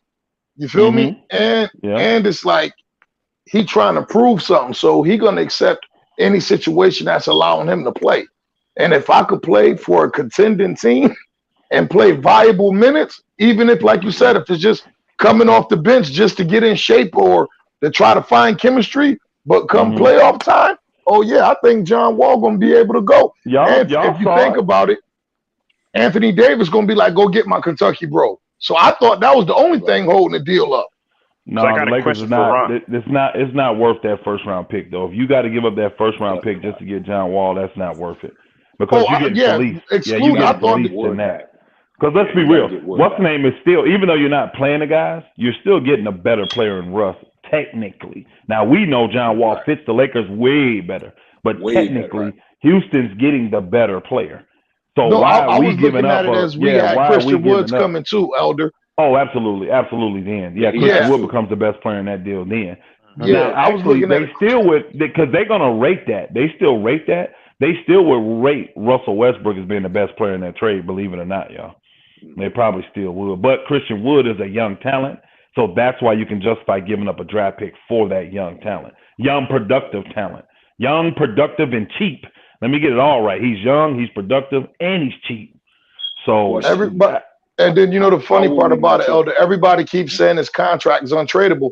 I said they've been saying that he done been traded 3 times on the contract, go, bro. And he got traded with more money left on the contract than he do now. I said next year Russ an expiring contract. Yeah, I told people I don't know why folks say that. You sit there, you sound so dumb saying that contract can't be traded. I'm like, it's been traded 3 times in the last 3 years. What do you mean? Swear to God, Elder. We literally got 2 deals on the table right now for us that the Lakers could literally bona fide do.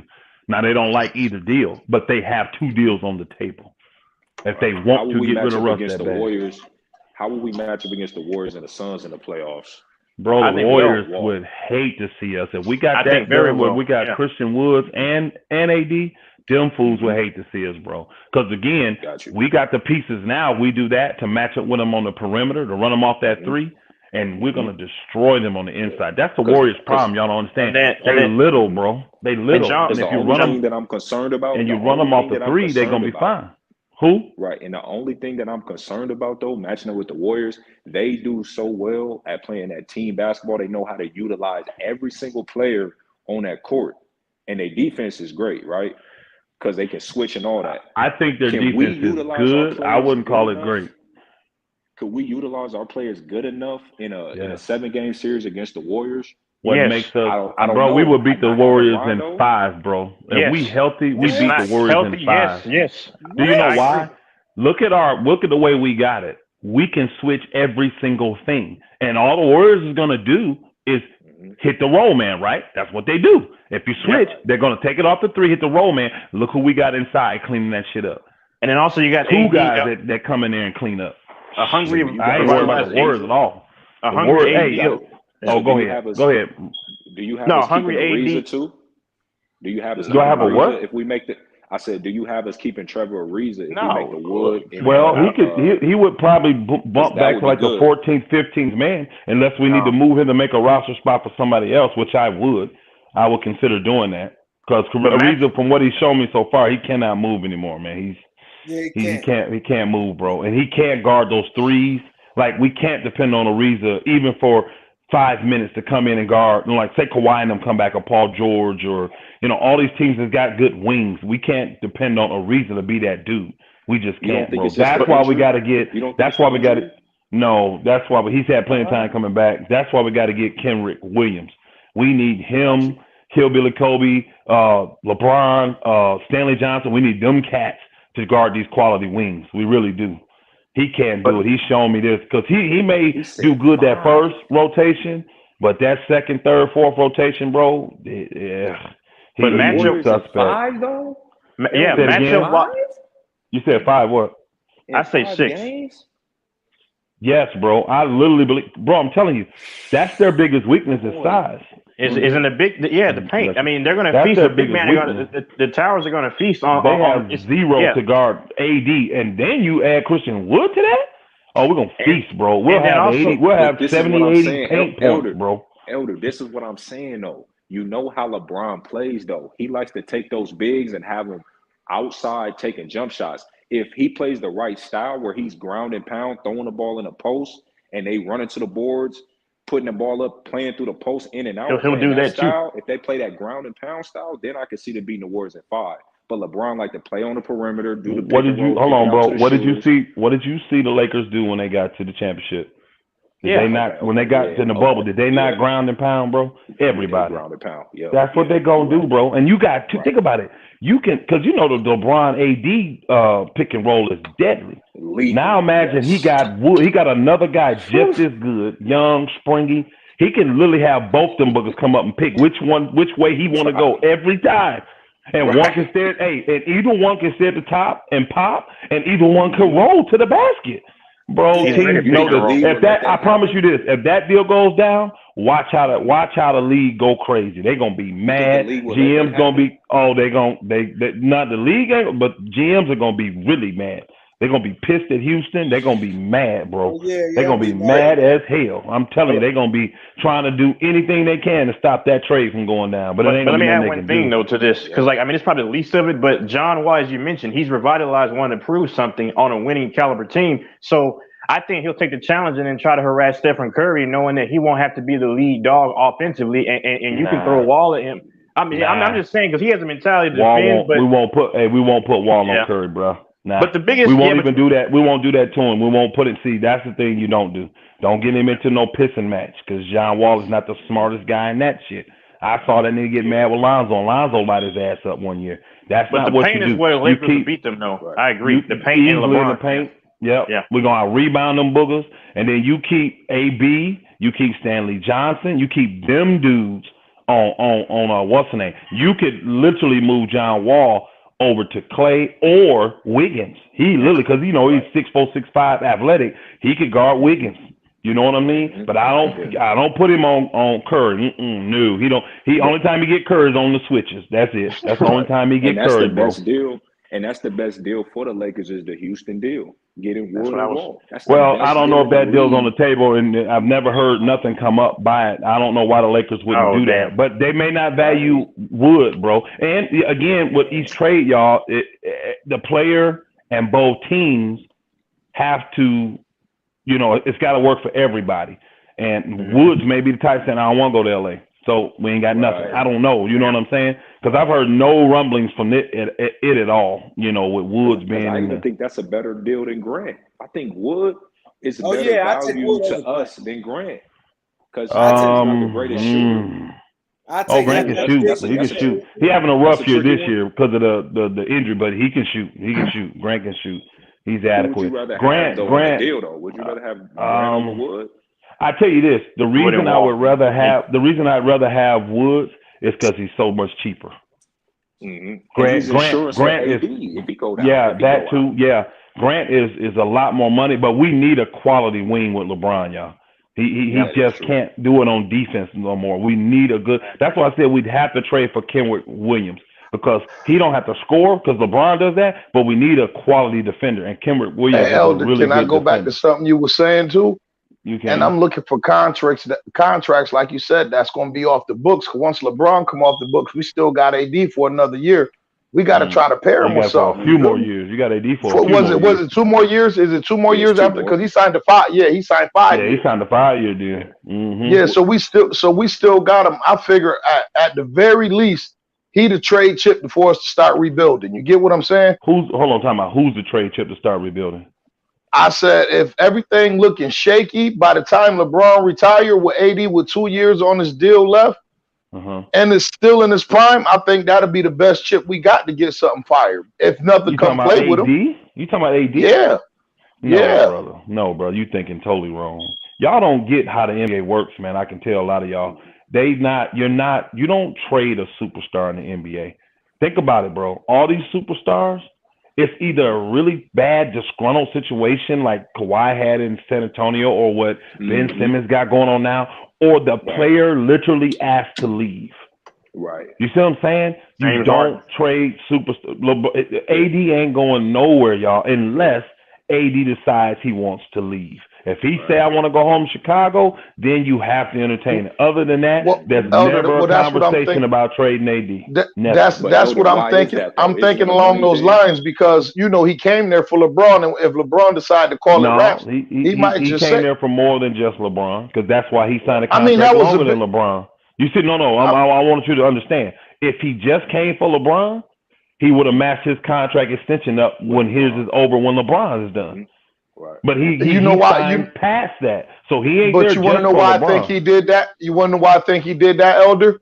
Because he already turned down the max deal in New Orleans, and he injury prone. He had to secure a bag, so I think he was going to take the 190. My brother, that's what I was thinking. My brother, these type of players are max regardless of what they say. That Booker could have missed 2 full years. They still would have offered him a max. I promise you, they would have. He's that much of a difference maker, bro. He was that young. He was not. When these guys all signed, they didn't sign because they were scared of injury. They didn't know the state of the league, y'all. COVID had a lot of these owners jacked up, and these superstars wanted to have their contracts. That's a fact. They wanted their contracts locked up when the next collective bargaining agreement comes, because COVID has really changed a bunch of this. COVID and this Ben Simmons situation, it's going to change the negotiations in the collective bargaining agreement, y'all. And the owner's going to try to really push. We'll probably end up having some kind of lockout or something like that, man. So, but these guys like, okay, cool, you doing that? We still getting paid then. You know, we in contract, so you still going to owe me my money. So that's why they did that. Not afraid of injury and all that. They just wanted to be secure. That's why you notice all the stars have re-signed. Think about it. All these bookers done re-signed pretty much. Right. Yo, Elder, can you explain something to me then? Because like they said, the contract is guaranteed in the NBA, right? They are. I know he using the mental. The majority of them. Right, the majority of them, right? Now, I know Ben Simmons is using the mental health, the ticket to try to whatever. How did he lose 19 million if? Well, he hasn't met team standards. He ain't cooperated, so they've been able to fine him. So that's why he's able to lose some of that money. I think he's gotten a little bit of it, but up to this point, he's earned like close to 19 million, and they've been able to get the majority. They've been able to fine him for the majority of it because he didn't do he didn't do that when they wanted him to go to their team psychologist. You know, he wasn't real with that, and then I don't know, from whatever it is, he's not doing it because you would have been hearing about it. So that gives he didn't do it, so that gives the team the right to fine him. You see what I'm saying? And that's really dumb on Ben's part, honestly, because if I'm his agent, guess what I tell him? I'm like, look, bro, if you really, and I know you don't care about the money, you just don't want to be here, but why not get your money? You can. You're using this. All you got to do is go in there and meet with them and keep your answers real short and say the same thing. This is my stressor. Everything about this city, everything about this team, when I hear this person's name, when I smell this food, when I walk down this block, I'm trapped in my house. I don't want to do, you know what I'm saying? You say that kind of stuff, you're going to be fine. And what they're going to be able to say until you change, because that's, people don't understand about counseling. One of the biggest things of counseling is you got to change your environment. Your environment is key to a lot of your depression. It just is. I'm going to give Rich Paul enough credit. He a smart dude. I couldn't see him telling him nothing but that, because remember, his paper is his paper. Rich Paul don't get paid unless he get paid. He worked for Ben Simmons. But he don't and Ben may not, he might have told him, and Ben just ain't want to do it. I know Ben is determined not to ever play in Philadelphia again, and he's willing to give up that money. So I'm not the type of person that get mad at Ben for that. A lot of folk are calling him names, this and that, saying he's stupid and all this kind of stuff, but you know, if the man is convicted in his heart to be a certain way, I don't have a problem with that. You know, and as long as he's willing to back it up with it, if he's willing to back it up with his actions, I can't say nothing about him. At least he ain't no hypocrite. And people forget that he's not American, man. He don't live by American standards. He's from Australia, so he might have totally the money might not be everything to him. Right. But you know what's crazy? I was going to ask you during the interview. I was going to ask you how you think the next. Well, I forgot to ask you how the next collective bargaining is going to look. What you think? Ooh-wee, ugly. It's going to be ugly, bro, because what people don't get is that a lot of these owners, they behind what they call it. They're not, and they're not, their profit margins is not back where they were. You know what I'm saying? So even with the league being back up in force and running, they're not making the same level of profits they were making before. I said that. So, Yeah. They're not making the same they made in 2015. They sure not, and they're not happy because everything is off projections.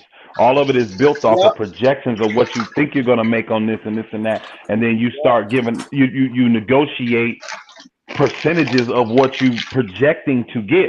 But what happens when you don't make those projections? And that's what's happened. Right. They haven't made those projections in the last 3 years. And now these salaries are still what they are off of those projections, though. You see what I'm saying?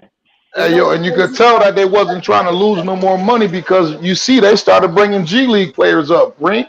Nah, they was giving. I don't think with the G League players. But yeah, they ain't had nothing to do with it. I'm glad he said just to keep the season going, though. Think about how many stars got sick and got injured. You ain't never seen. That was to keep to keep the money coming so they don't stop. Yeah, that's what I'm saying. So the season went shut down. But they had to do that. They had options. Yeah.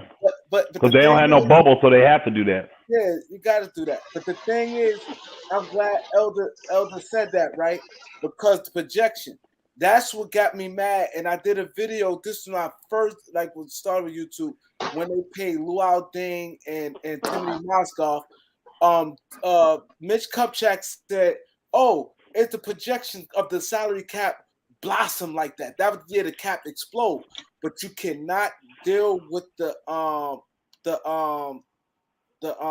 predictions. The projections that killed it right there. What Elder said, and that's what hurt. What Mitch Kupchak said. That remember? I remember all that. He said, "Oh, y'all looking at these not contracts, but it was a flux of money and the projection. That's why the salary cap they got to wait till a certain time to see how it project out and to see what the profits were, see what the earnings totally were. Exactly. That's why you don't know. We don't know exact. They have a thought of what the max salary the salary cap gonna be next year, but they don't know it for sure, and they have to wait till all the numbers come in before they can put that out there. And it could be higher, it could be lower. You know what I mean? Depending on what kind of income came in. Yeah. They said James Harden will be the first $60 million per year player. Is that true? I think it's going to go lower. James Harden could be he eligible next year for $60 million per year. Deal? It's the one deal that he could sign. By the end of that deal, he'll be making $60 million. So he would be the first guy because that will be guaranteed. So yeah. They'd be foolish to give him that much money. Well, I mean, right. Especially that's what he would be making if he signs that 4 or 5. Actually, I think he's got to do that 5 years to get that. I think so. But hey, Elder, you know what? I'm the type of dude. I ain't got to touch the stove twice to see that it's hot. Once it burned me the first time, I know. Man, they see what type of player James Harden is, man. From Houston to OKC now. This is real detrimental to him if you asking me. Coming to Brooklyn and throwing that fit to get out of Houston, and you over there and got a chance with KD down, Kyrie playing halftime, you got a chance to really show the world, yo, I'm still that dude. You feel me? But it's like he regressed. I don't know if it's the league rules that done switched up on him. No, he's hurt. He's hurt. That's it. Okay. Harden's hurt. He got a hand injury. So he's got a hand injury. So he's playing through it. He's playing through it though. And Elder, speak to why don't teams trade superstar players? Is it because whether they winning or losing, you still got to sell tickets, right? You keeping that star player, whether they're a championship contender team, you're not going to trade away the superstar because he filling the seats, right? He filling, he bringing fans in. That's your biggest asset. Normally, that's your biggest money maker and respect.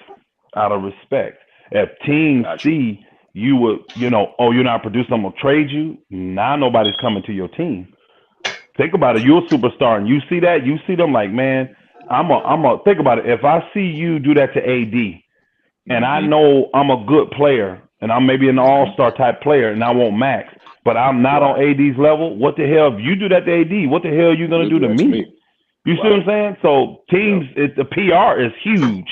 PR perception of it's huge, bro. It's very huge. So teams that want to be honorable, they're not going to do dumb stuff like that. And that's why you never see. And then again, you're not investing in this guy because you think this guy, you really think he's your franchise type of guy. You do. What about the fact you very rarely get equal value back when you trade a superstar too? That's another thing. Right. You're not going to get value back. You're just not. So why trade him? So why trade him? You're not going to get equal value back. So why trade him? So yeah, unless they request, people don't realize the Washington Wizards was not trying to trade Russell Westbrook, y'all. He was not on the trade market. He went to them and requested, hey, if there's an avenue to get me to LA, can we look? And they gotta honor that. They gotta honor, because why? Washington already a hard spot to get people to come to. And if they say, man, they play Russ like that, man, they know they could have traded him to the Lakers, they could have traded him to the Clippers, and they didn't because they wanted to get. Oh wow! Then they'll be like, okay, nah, I ain't going to Washington when it's time for me to re-up, because just in case I need to move, they ain't gonna do it. From a schematic standpoint, why do you think LeBron overlooked Buddy Hield and chose Westbrook? Well, Buddy Hield ain't a difference maker, y'all. That's for one. I'm sorry. Buddy Hield is on a team that he's been on for a while, and he don't even start, and he's not helping them win. Now, I'm not saying he couldn't have came to the Lakers and been a help, but Buddy Hield is strictly offensive. Because go look. If you go look at Buddy Hield's numbers and go look at Malik Monk numbers, we're getting the same production, if not actually better. Because Malik Monk is shooting at a higher clip and playing less minutes and giving us the same production that Buddy Hield would have gave us. And he's gonna play a little bit better D than Buddy Hield. Buddy Hield don't play no D. We had a chance to get DeMar DeRozan though. We had the chance. We did not. No, we did not. No, we did not. Oh, we didn't. No, sir. We did not. He was saying he was going to take less money. No.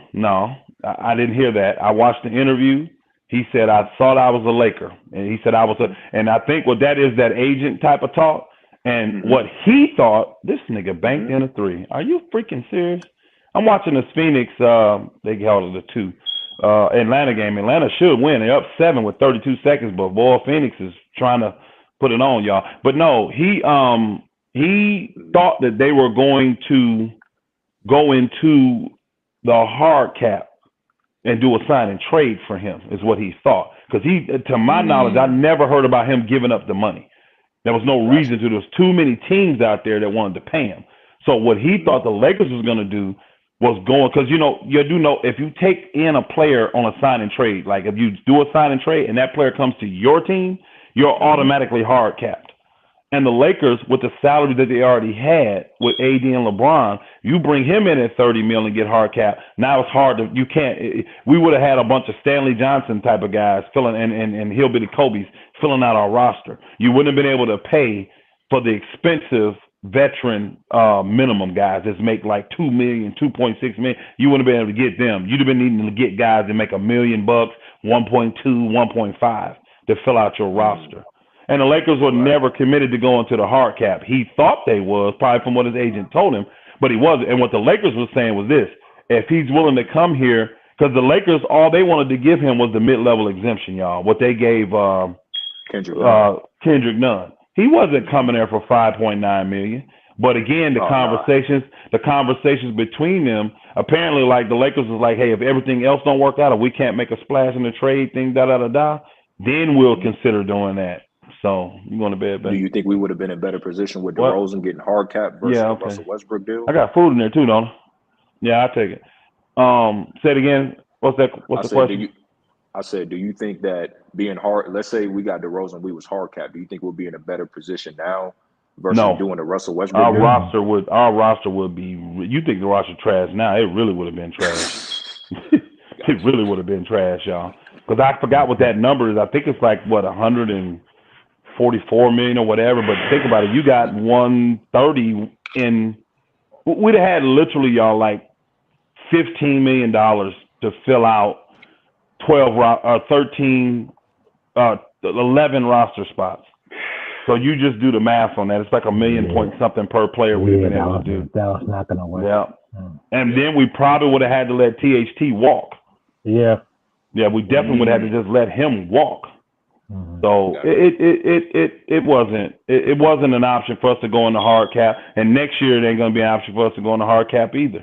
Yeah. You got to keep it open and go into the luxury to be able to do something with your team and just pay that luxury tax. That's why what's the name them could keep doing players. They won Brooklyn. They won in the hard cap. So the Lakers can do the same. So no, it wasn't no option to get DeRozan. It wasn't a viable option. And the Buddy Hield thing, man, when you look at it, if we could have traded Kyle Kuzma, this is what the original trade should have been. Kyle Kuzma and Montrezl Harrell is what we offered, right? Yes. And that's to me, that's more than enough for Buddy Hield. You getting Kyle, a young player, on a locked him in for a few years on a very, very manageable cheap contract. And you getting a guy in Montrezl Harrell that can come and help your team because they needed inside guys, and he ain't locked in. He's got $10 million, but it's expiring. So you can move him, you can keep him in the year, let him go. You know what I'm saying? If you don't like him, I had another trade there. I'm sorry, my trade's there. But they switched it up and said, no, we want KCP. So I'm like, now that's a much nicer player. Number 8 pick, solid vet, defender. But the Lakers was like, cool, we'll do KCP and Kuzma. To me, that's too much for Buddy Hield. You're getting literally 2 starters for a bench player. Yeah. Right. So I'm like, I don't want to do that deal. But the Lakers agreed they were gonna do that deal. And it's like, what? And then what these fools came back and said was, okay, now we need you to throw in the 22nd pick in the draft this year too. Yep. So the Lakers said, hold on a second. Now LeBron and them already came to us and talked to us about if we can get Russ, let's get Russ. And we literally could take the deal that Sacramento is asking us for Buddy Hield and add Montrezl Harrell to it and get Russ. Because we don't want Montrezl anyway. Remember, they wanted to ship Montrezl anyway. Yeah. So we could literally just add Montrezl to what they're asking for Buddy and get Russ. Well, let's go get Russ. And they got people forget the part too. We got assets back too, y'all. We got three second round draft picks back out of that deal because it became a 14 deal. 14 got involved and it became a 14 deal. So we ended up getting 3 draft picks. We weren't getting nothing from Sacramento. So Sacramento on some shit to try to go around talking about the Lakers played us and we mad at them. Man, y'all kissed my ass, Sacramento. That's why I said something about Trevor Lane. He didn't speak up on. He didn't say nothing to none of that. He should have. He didn't speak on that. Have to tell your audience exactly what went down. He didn't explain none of that. All he said was the Lakers named them. Teams gonna remember that. No. Yeah, but that's what they. That's why that Buddy Hield didn't work. And like even now, I don't want Buddy Hield because he makes $22 million. So you'd have to do a 3-for-1 type of thing. And I don't think Buddy Hield is worth a first round draft pick. And we got Malik Monk anyway. But see, that goes back to the same thing with even the Rockets asking for a first round pick for Wall. It's like, I'm not giving you a first round pick unless you give me Wood. You know what I'm saying? Forget Eric Gordon. He's already aged. But you got to give me Christian Wood. If you want this first round pick and you want me to get an injury riddled player for the last couple of years, give me Wood. If this is another came to me, I'm sorry, go ahead. Go ahead. If the Kings came to me with the Buddy Hield situation, I would have asked for Barnes too. Give me Barnes. Give me Harrison Barnes. You know Barnes make more than Hield, right? Oh, yeah, that's right. Barnes make more than Hield. Work though? But money don't matter. You do Barnes and Hield, you got to get Russ involved. And they don't want Russ. Yeah. Hey, now, Elder, you seem to have a thing on this cap, right? Now, is it true? Like, I look at it like the only way we could retain Malik Monk is if we could somehow move Russell Westbrook contract. No, that's not true. Ain't got nothing to do with Westbrook.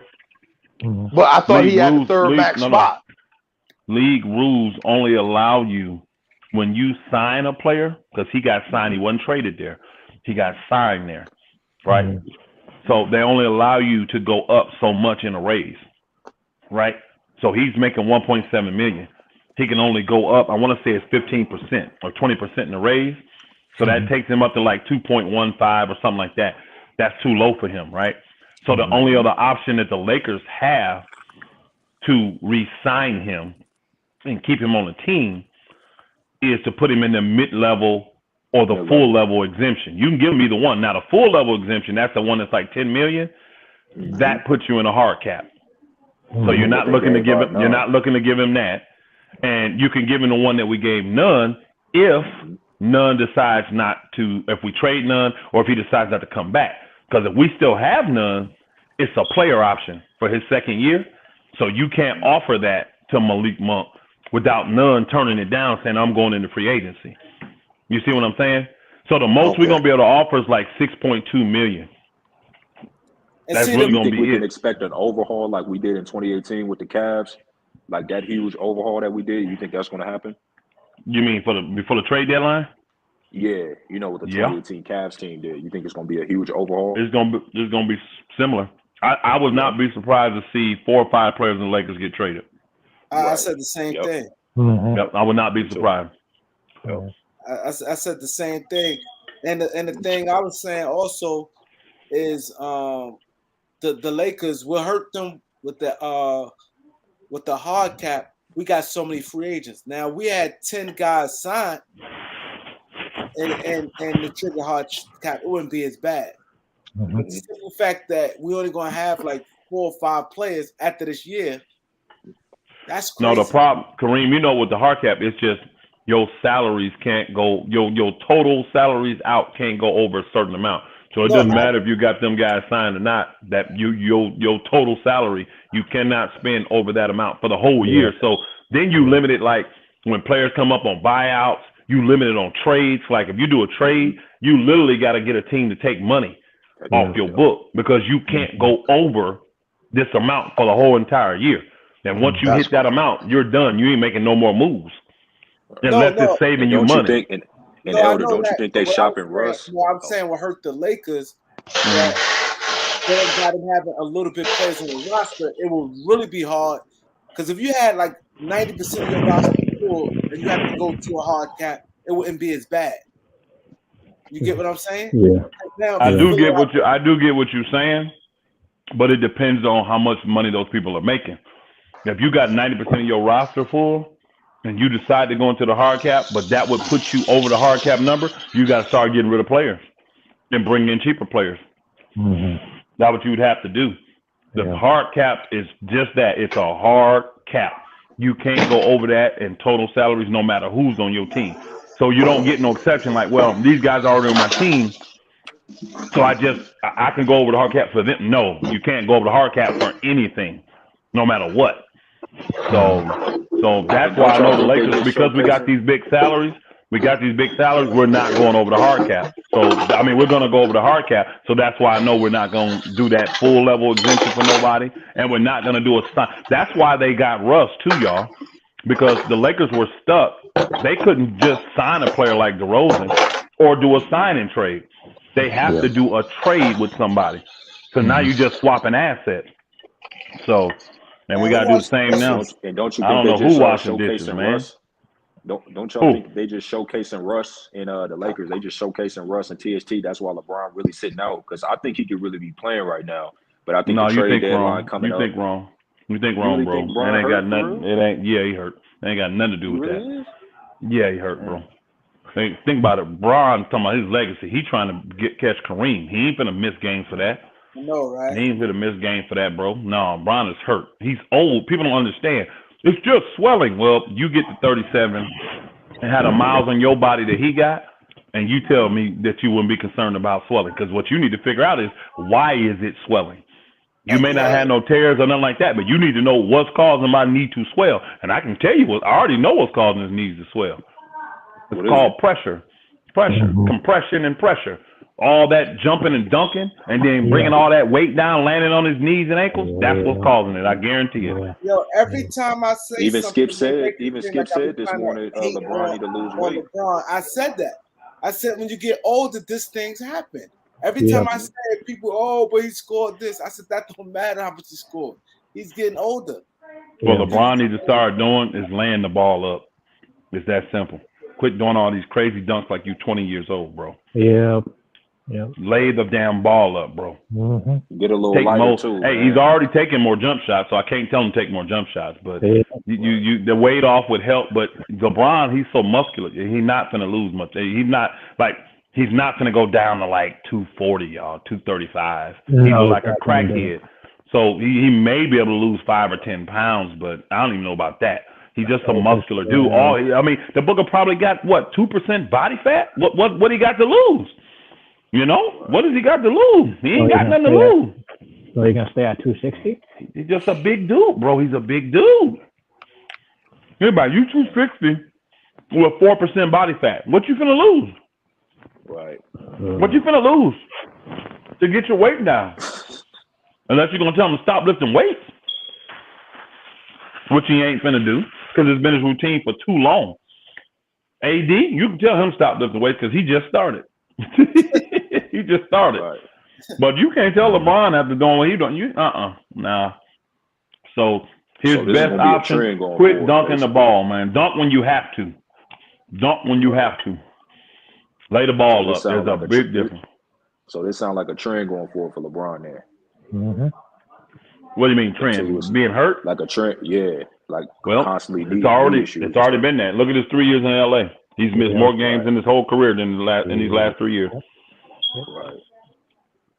I tell people that age is no joke, man. It just happens. It's not. When you get older, you notice it. For 1 minute, I was dunking, and the next minute, I ain't get no injuries or nothing. I probably gained 10 pounds, and I couldn't dunk no more. It changes. Your body changes. Yep. I can dunk now. You think I will though? No. I ain't lying, bro. Me going up dunking, just coming down with all this weight, 285 pounds, bro. I'm telling you right now, I'll be down for a week. Thanks, Cool P. I really appreciate that. I really appreciate that, Cool P. Yeah, man. I'll be down for a week. Never been hurt. Yeah. Well, he is. Yeah. Last 3 years.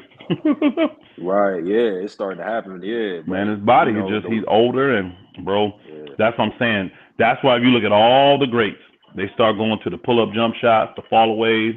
You very rarely see them boogers dunk. And when they do, it's just some little minor little thing where they just get above the rim and drop the ball in. Right. Yeah, if he gonna extend his career, he gotta quit all that dunking. He gotta quit putting on the shows for people. Yep, hit them long threes, entertain them that way. Yep. Do you think he can win championships doing that? Just jump shot? Because his jump shot never been like Kobe. I'm not saying he can't get to the basket no more. I'm just saying quit with all the crazy dunks when you don't have to dunk the ball. I'm telling you that's he dunking like he 20 years old, y'all. He doing stuff. I saw him do it in Akron, man. Shoot. Yeah, you mean like alley-oop? Stop that, bro. Yeah, quit doing all that crazy stuff. Now the alleys, you gotta, you know what I mean? You gotta catch that. But I'm talking about when you on fast breaks, just lay that book up, bro. Or just lightly dunk it. You ain't trying to impress nobody. Just go over and just put it in the rim. That's it. But that force when you hit the rim hard, swing on, then gotta come down and all that pressure, bam. That's what gets you right there. That's what gets you. Think about his abdominal strength. Y'all know what that came from, right? Yeah, that reverse dunk. When he did that reverse under the rim double pump dunk, next game he was out. Booker pulled his abdominal doing that dumb stuff. Bro, you 37 going on 60. You got so many miles on you, bro. You're like a 60-year-old basketball player. Act like it. Yeah, they say he got like 3 extra years. Bro, I'm telling you this. I watched him in those warm-ups. And when it was it Philly? I watched him in the warm-ups. He was going down doing the same stuff in warm-ups, going north and south. He was dunking, right? Yeah. As soon as he tried to do that little pattern, when he pick it up and take 2 steps to the left to shoot the 3, he couldn't even move to the left. He couldn't do it. I was like, see, bro? Man. Oh, it's a game tonight. We can take the lead on the Clippers if we do that tonight. Oh, We're half a game behind. We gotta win. Man, I hate the Clippers, man. Actually, I hate their fans. Yep, I hate their fans. I do. They're one of the most unrealistic people I ever heard in my life. They talk about the Clippers like they got 27 championships, y'all. Yeah, they do. I understand that. I don't understand. Yeah. They said they really. We beat y'all. I said you bookers beat us in regular season games and nobody gives a shit about. Yep. When the rubber hit the road and we need to beat y'all bookers, we did. When we got in that bubble, we beat that ass. And we sitting there waiting on y'all. Who's the GOAT? Who's your GOAT? Jordan. Elder, who's your GOAT? Jordan. Man. Y'all not riding with LeBron? Hell no. Nope. I got LeBron 6th on my list right now. What? He's 6th. Yeah. Yeah, LeBron a GOAT, man. I got LeBron a GOAT, man. See, That's fine. I ain't no problem with that. I ain't no problem with That's that. the GOAT. That's the GOAT. Ain't no problem with The that. thing is, Elder. The thing That's is crazy. Why do y'all say Jordan is the GOAT though? He played in the weakest era in the 90s though. That's what y'all say. We played in that. That's We played in that era. We know it wasn't the weakest era. We played in it. We know it wasn't the weakest. Yeah. That's what y'all bookers that don't know nothing about the 90s say. Y'all believe them dumb narratives. The 90s was definitely not a weaker era. No. Hell no. What? Yeah. And because these names are not household, y'all think they're not better players. KD in them.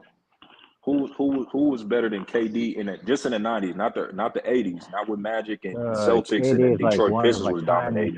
But in the 90s, who was better than KD and Steph? But I can tell you now, Curry, I love Curry. He wouldn't be able to get away with what he gets with now. Yeah. He just wouldn't, bro. That's the way they played ball back then. Tracy McGrady, shoot the ball, nigga. What you doing? Bam. 3-0, baby. That's how we do it. Yeah. I don't know. I just think. See, y'all going off name recognition. That's all y'all going off of. Y'all going off name recognition, saying, "Oh, he's better because his name is bigger." This nigga playing a total different era, bro. Back then was different. The talent level was different. Jordan was superior talent. Bro, talent was great, bro. Talent was great. Jordan was just that great. He was just that great. This is my question, but this is my question for everybody that say Jordan's the GOAT. Name a top-notch defender, because I can name plenty in this era. I can name plenty, a bro. But you know what? I would name them, but you would say no because you don't know them. If I start naming all these great defenders, you'll be like, no, you don't know them. Yeah. You just don't know them. You don't know their games, bro. But I guarantee you, none of them boogers now can score against them dudes. Them cats. Jordan played against some lockdown defense. Think about it. You built your team. You built your team to stop Jordan. Yes. This nigga blew a layup. Are you serious already, man? Already, bro. Then he lagging coming down the court. John Starks, Mark Jackson guarding Jordan. That's all I seen. A 6'4" Joe Dumars. That's all you saw. Yeah, Mark Jackson, the point guard. He didn't guard Jordan really. Yeah. He guarding on switches and stuff. He wasn't guarding him all game. But Mark Jackson was strong. Man. Mark Jackson was strong enough to push Jordan. There's plenty of great defenders, bro. Come on. Because people forget before Ron Harper got there, Ron Harper played in Cleveland. Yep. And before he got them knees, he was a lockdown defender. But I'm talking about in the championship Greg Elo. Come on, a top-notch defender. I mean, you got a defender. He went against called the Glove, bro. What are you talking about? Russ? Bro, he's 6'4". He went against a guy called the Glove, bro. 6'6". Jordan was 6'6". He towering over all these defenders. Joe Dumars. Ron Harper was the same size as him. He's 6'6" too. The 1996 draft class crazy. Nick McMillan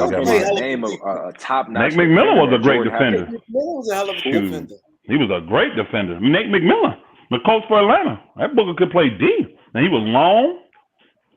Ruben Patterson. But what I'm saying is like when LeBron had to go against the Warriors, right? When he would drop 30, KD would match that and play defense. Who was matching Jordan for points and defense though? It would just be one of again, bro. Hey, you know what? Like, you feel the way you bro. Like you feel the way you do. You feel the way you do. We ain't trying to change your mind, and you definitely ain't gonna change ours. But I don't understand how people like to see. We saw the 90s and played in the 90s. We saw this year, and we give an opinion. Y'all have to give y'all opinion off of stuff y'all done saw, a couple videos and what people say. Y'all don't really have no experience in it. So, you know, but y'all always say just because I don't have experience don't mean I don't know it like you know it. No, you don't. You ain't got no experience at it. You know, you can go watch somebody plumb a house. That don't mean you know how to do it. Just because you watch them do it. Facts. So, and that's what I get at. People get mad, and you know, you get this new age people want to say, well, eye test is not. No, you saying that because you don't have it. You don't have an eye test. You have never seen these people play. And not just that, the 1996 draft class is better than LeBron's draft class. What do you mean? Exactly. Nah, man, come on, man. 96? Come on. 96 is better than LeBron's draft class. Is it considered the deepest? Is it considered the deepest or the second deepest? Oh yeah, actually, yeah. It's one of them. I mean, you had some big time Hall of Famers in '96. You had big time play. Antoine Walker, Sharif Abdul-Rahim, Kerry Kittles, Iverson, Steve Nash, Kobe, Allen Iverson. I mean, when you got Kobe, the 13th pick in your draft. Yep. These niggas just getting stuck on shooting threes. Oh, this is a Clipper home game. Peja Stojakovic. That book can shoot, bro. That book can shoot. I'm just saying, man. Byron Russell, man, ain't no Kawhi Leonard. See, you don't get it. I guarantee you, Byron Russell's defense was just as good as Kawhi's. That nigga can play D. Man, but could he score like Kawhi though? That's the thing. Too. No. He give you 30, and that's the problem. No, he wasn't no score like that, but he still played great D. But that's what he still played great D. You would pick Kawhi over Byron though, because he could score and play that defense. That don't mean that don't mean these niggas Russes. These niggas can't. Our guards, man, I'm telling you, they can't pass, bro. Yeah, they just can't pass. God, they can't pass. They're just having a green light to shoot the ball every single time. That's crazy. And I'm telling you, that shit rubs off becoming from your point guard. Yeah, he makes stupid ass passes all the damn time. Oh my God! Look at this. Just made another dumb pass. I can't see Russ shooting those anymore. It's terrible. Why you say he lost you? Why you say he lost you, Simon? Another dumb shot, air ball. Are you serious, Russ? Yeah, he shot that ball. Was that a shot clock violation? Yep. I'm telling you, the Lakers' identity is inconsistency. They can't get a flow ever because this booger won't allow you to. He won't. Yeah. You can never get a flow with this booger. The Lakers look their best when he come out the game. Yep. And Marcus Smart. Another wide open look. Nobody rotated. This is just sad, man. This simple basketball you play. This is just simple basketball, but the Lakers, when Russ out there, he literally puts you in bad positions all the freaking time. But he has a green light to shoot anything. I don't get it. He's a Hall of Famer, bro. That's what you do when you take him on. And old boy's like, I ain't gonna buck that trend. Think about it. This booger had to ask the management, is you gonna be okay if I put Russ on the bench at the end of the game to try to win the games? Oh yeah. And they said, hold on. They said yes. They say yes. He do it one time, they don't win. You notice he ain't done it again. Yeah. You notice he ain't done it again. You notice he ain't done it again. Russ done been in every game since then at the end, bro. I'm telling you, it's just a certain way you took this on. It was a dumb move by LeBron to go this route. And LeBron did it strictly for his legacy. He said to himself, look, if I can bring Russ in and win with him, when the KDs and the Hardens and the Bills and all these great players couldn't win with him, that's going to boost my legacy. Mm-hmm. He's trying to think about it. He can't compete with MJ when it comes to 6-0. He can't compete with MJ when it comes to season scoring titles now. So he's doing all the things longevity-wise and the other things that Mike couldn't do to get people to look at him as the GOAT. Now, the young crowd, he don't need that. Y'all already think he the GOAT from what y'all seen, which is fine. So he's trying to convince people in my era that he's the GOAT. And I ain't gonna lie, guess what I said? I made a statement this year. I said this. I said if LeBron James wins the championship this year with Russell Westbrook, I'll put him as the GOAT. I'll call that nigga the GOAT. Hey, don't trade Russ then. We don't need to trade Russ. I promise you this. I promise you this. If we don't trade Russ, we won't even make the play-in, y'all. Let me tell you right now. We won't make the play-in if we don't trade Russ. We won't even make the play-in. That's a sad part. Nope. We won't even make the play-in. He's that bad for this team, unfortunately. He's that bad. So I ain't got to worry. I said that knowing that I don't have to worry about ever calling him the GOAT. Because I'm not going to see a man. The GOAT discussion for you. He didn't lose a GOAT discussion. He was never in it, bro. He didn't lose it. He was never in it. Never in it. Never in the GOAT discussion for me. No. Bro, here's the thing. Once everybody wins and gets elite, once everybody becomes elite and they got their talent and they become an upper echelon guy, the whole goal of basketball to me is to win, right? Right. Ain't that why we play the game, to win and to win championships? Yep. So I hate when people diminish championships. You know, well, you can't just go by championships. I don't have to just go by it. But once you get to a certain level, what's going to distinguish you between that great talent and your great talent?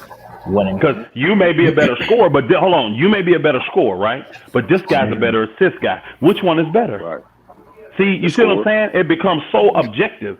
And so I'm like, the winning is the big thing, because as an individual leader, you got to figure out a way to get your team across that line and win the chip. Get the team accomplishment. You can do all the individual stuff, but get the team accomplishments. So I give LeBron credit for. Hold on, bro. I give LeBron. I know why people say it. I don't agree with it. I don't know why they say it. But the reason I give LeBron credit, he made it to 10 straight championships. That's cool. But you didn't win them all, and then you lost 6. I don't know no great player that's considered in the GOAT conversation that lost more championships than they won. He lost. But it's situational. You got to look at the situation. See, there you go. You make it. There you go. There you go. That's all I'm telling you. I'll just say this though. The reason why people say it's not just about championships, and they say it's just not because LeBron got the number one reason. The number one reason is they have bro. The number one reason they say that. Bro. The number one reason they say that is because he has 6 losses. Nobody ever said that until LeBron came along with his 6 losses. I promise you. Nobody did. Nobody did. Even with Russell's 11, nobody's ever considered him the GOAT because of the era he played in and the competition he had to go up against. Yeah. But that's the same argument for LeBron, though. It's not the same argument. Hold on, bro. LeBron is playing. LeBron and all them other guys got to play against the best competition because those guys, everybody in the world could play. When Bill Russell was in, it was selective of which blacks people could even come into the league. Yeah. You see what I'm saying? And they had 8 teams in the league, bro. He played against 7 other teams. You can't change that. So that's why people, hey, we're going to honor him because he's a winner, but no one's ever puts him in the GOAT. You get some people that don't know him and say, well, he's top 5, whatever. Nobody's ever considered him the GOAT because how you going to have a man the GOAT? He's one of the tallest, most athletic, strongest, fastest guy, highest jumping guy in the league, and he shoots 43% from the field for a career. Yeah. See, bro, you got to be realistic about this stuff. Respect the most? Yeah. What do you mean?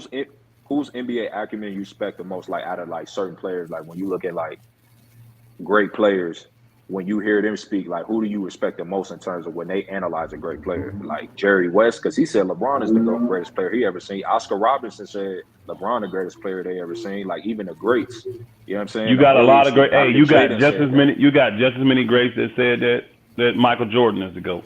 You got people. You could find just as many greats if you want to that probably will tell you Wilt is the GOAT. You got just as many that'll tell you Kareem is the GOAT. Right. But what I'm saying, my thing is I'm not gonna say I respect. I'm not gonna say I respect Oscar Robertson's over Magic Johnson's opinion. They both great, and it's an opinion though. Is the key. It's just an opinion. Right. So but that's why I don't do GOAT debates because I think they're irrelevant. Because it's just if you like a guy, I promise you, what you're gonna do is something that he did well. You're gonna make it high on your list. That's what you're going to do. And something he don't do well, you're going to downgrade it. Like, oh, it's not that big a deal. This is why he's there. You're going to make excuses for him. You know? Honestly, I think Magic Johnson, if Magic Johnson could have had a real, true, full career, I think he would be the undisputed GOAT. I really do. What? Yeah. If he could have played out his career, if he could have played 20 years, I think he would have been the undisputed GOAT. Yeah. That's my opinion, though. He what now? Oh, what'd you say? I said that's tough to say because he didn't really have a jump shot until like. Bro, you didn't watch Magic. Obviously, you didn't watch Magic. You didn't watch Magic. Magic had a jump shot. What are you talking about?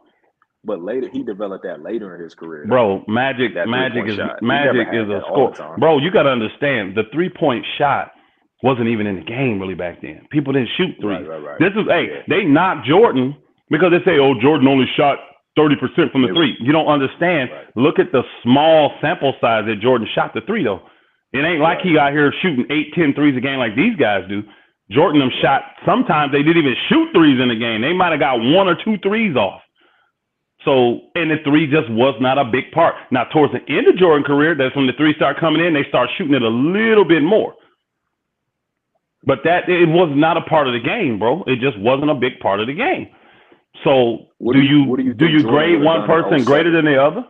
Say it again. What do you think Jordan would have done at 22 years old, like LeBron, his 3rd or 4th year in the league, 22 years old on that Cleveland team? He get them to the finals. What does he do against the Spurs? And that's LeBron's, to me, his greatest accomplishment. Not the 3-1 lead and all that, but to take Daniel Gibson, Sadrunas Ilgauskas, I don't think Kobe or Jordan could have did that. Now, people that dislike, this is people. I think Kobe definitely could have done it at 22. People that dislike Jordan was just getting to the league at 22, but people that dislike or 21, 22, people that dislike LeBron, they would just say he dominated a weak Eastern Conference. That's what they say. They say he dominated a weak Eastern Conference. I'm talking about 07 when you had Ron Artest in there, the Pistons. They say he dominated a weaker Eastern Conference. Well, we remember the Pistons fell apart. I mean, what's the name? Them fell apart that year. We remember that. So, but that's what people say. The reason he went to 10 championships is because he was playing in a weaker Eastern Conference. I'm talking about. And as soon as he got to the West, he ain't been able to do that every year. Well, we know he's been injured. He had them fourth in the West. You see what I'm saying? Hey, bro, do you see what I'm saying? I'm saying all this really just kind of set you up. You're going to always have an excuse to justify the means. You always is because you think he's the best. And you don't have to convince me. That's just your opinion.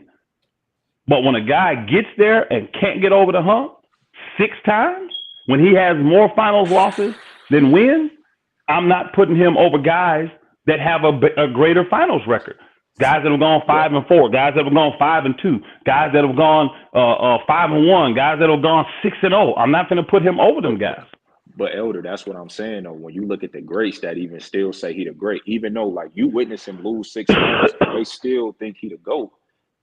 They analyzing the game That's just as well as that we is their is, opinion, they bro, still, and that is their opinion. Am I gonna be but mad why at the would person they to say tell that me, though? hey, if that is they feel like that? That's their opinion.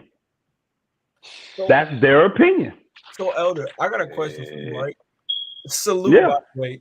But Because again, you act like you hear But more that's what I'm people say saying. If they LeBron. could You act say like that, hold on. You act like you hear more people say LeBron is the GOAT than Jordan. See, Jordan, we're not trying to convince anybody he's the GOAT. Everybody knows he's the GOAT. LeBron is the one out here now trying to get people to believe he's the GOAT.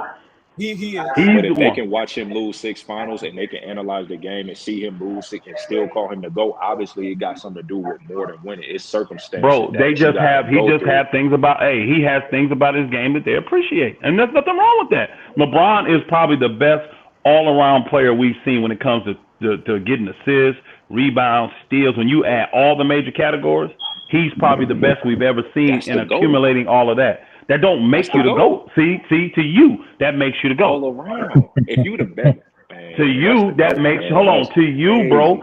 To you, that makes you the GOAT. But you have to a real baller, you're gonna have to do all of that and then win when you do it. And he hasn't no done excuses. that. But Elder, no excuses. I'm not even saying his losses, and I ain't making excuses. But I'm just saying, don't There you are. circumstances play. There you are, bro. Don't circumstances play You a could role. hold on. You just said I'm not making excuses, then you go right to circumstance. Hold on, bro. You just said I'm not making excuses, and your next statement was the circumstance. You making excuses. But no, that's just facts. Don't circumstances play a role in that though? Like seriously, Bro, though. that circumstances play a role in why. Hold on, circumstances play a role in why anybody lose. Yes. It plays a role in any health or whatever location. I don't know. Circumstances play a role in everybody win or lose. It still don't change the fact that you won or you lost. But if Scotty didn't play, I'm gonna tell you. Hold on. Let me give you an example, bro. Let me give you a good example. I remember when the bubbles happened, right? In the beginning, when LeBron came out instantly said, no, we ain't doing that bubble shit. We need fans, right? Everybody kind of jumped on that. But once they realized that they stuck in the house and they doing all this kind of stuff, everybody's like, you know what? Yeah, we want basketball back, blah, blah, blah. Everybody was in agreement. We got to the bubble. I didn't hear anybody complaining about the bubble. And then when the bubble started and the Lakers looked like hot garbage them first couple games, nobody was saying nothing. Then when the playoffs got and the Lakers started thrashing people and they won, all the excuses came for the bubble then. Oh, nobody wanted to be there. Really? Oh, they just wanted their money. Really? Now, if your team would have won, I guarantee you would be telling me, oh, this is the hardest championship ever.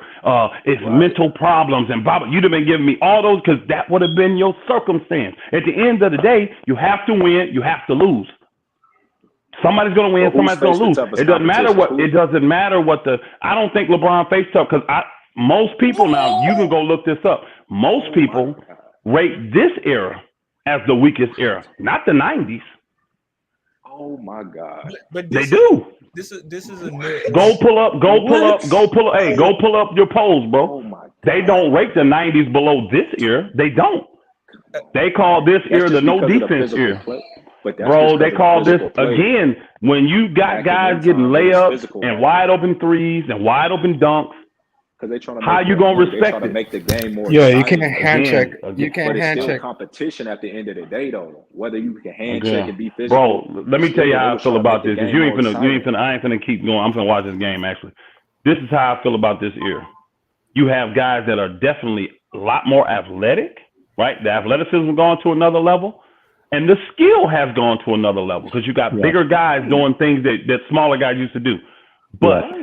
The IQ of these players is sick. It's not the same. It's not even close, bro. When I watch these guys play, it's frustrating and hard for me to watch it because they don't even understand some of the basic things of the game.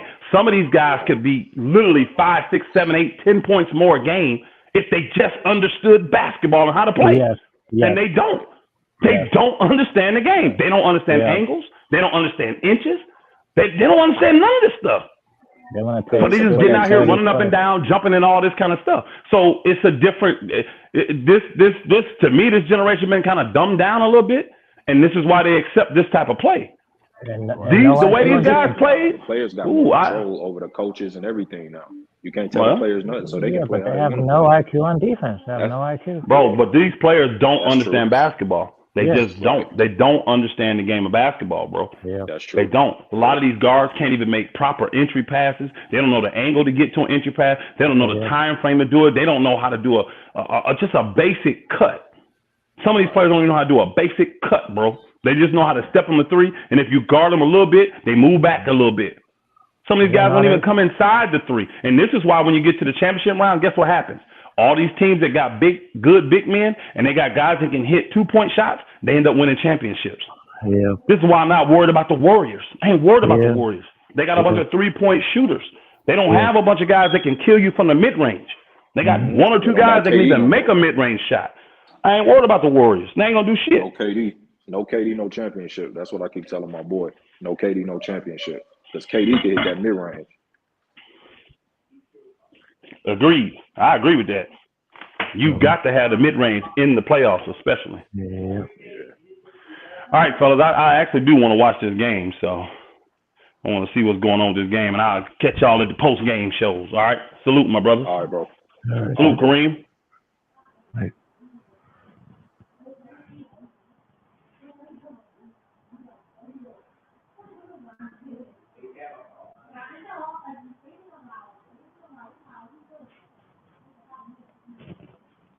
Jeez, I guess it's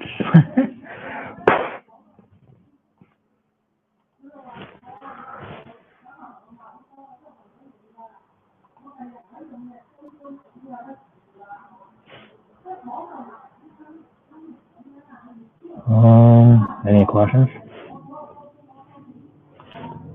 Dang.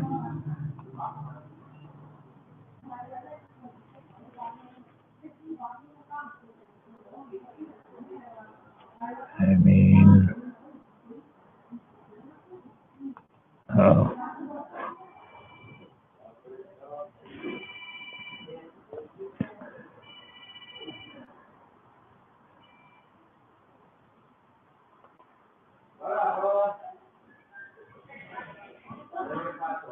okay, the reason why Russell Westbrook is not good because his IQ is not up to where it is.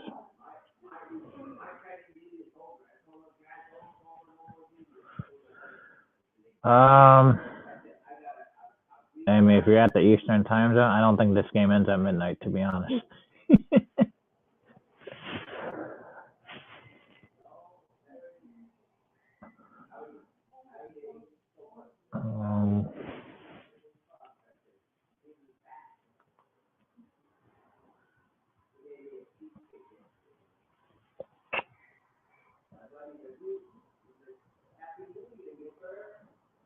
Okay, today's athletes are not superior to the athletes in the 90s.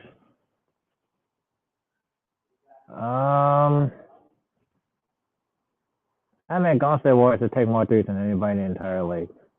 So that's what their style of play is.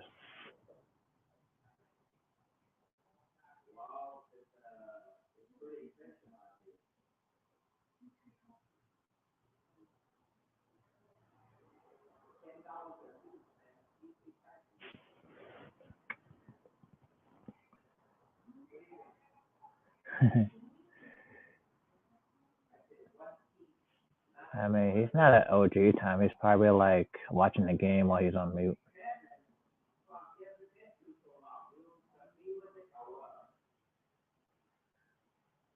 Yeah, I mean, yeah, sure, he needs to work on the mid-range jumper, but at the end of the day, it's more of like a 3-point shooting era at this point. Everybody's spreading the floor. Guys playing small ball. Not much big men playing these days. I mean, the mid-range is going to be there. It's just it depends on if THC gets to play elsewhere. I mean, as of right now on his team, he's playing, 17, 18, 20 minutes a game. Playing behind Avery Bradley and Rush.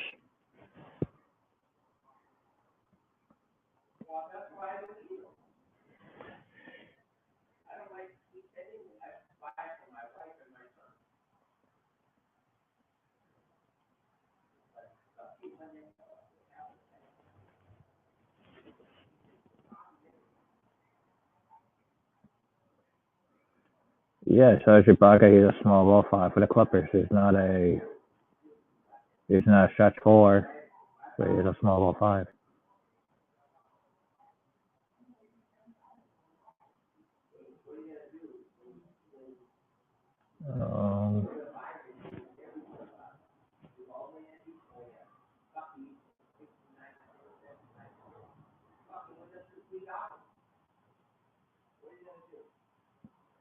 I mean, where is Kareem at anyway?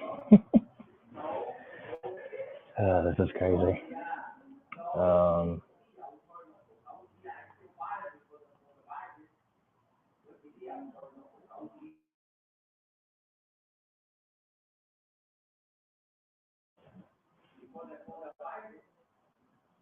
mean, Yo. What up? Yeah. I'm gonna run out real quick. Okay. So I'm gonna come back. I thought y'all was gonna stay online for a minute. I said everybody left. Yeah. So people, I appreciate everybody coming. I'm gonna come back. Okay. And we're gonna do the breakdown. Okay. Thanks, Eric. All right.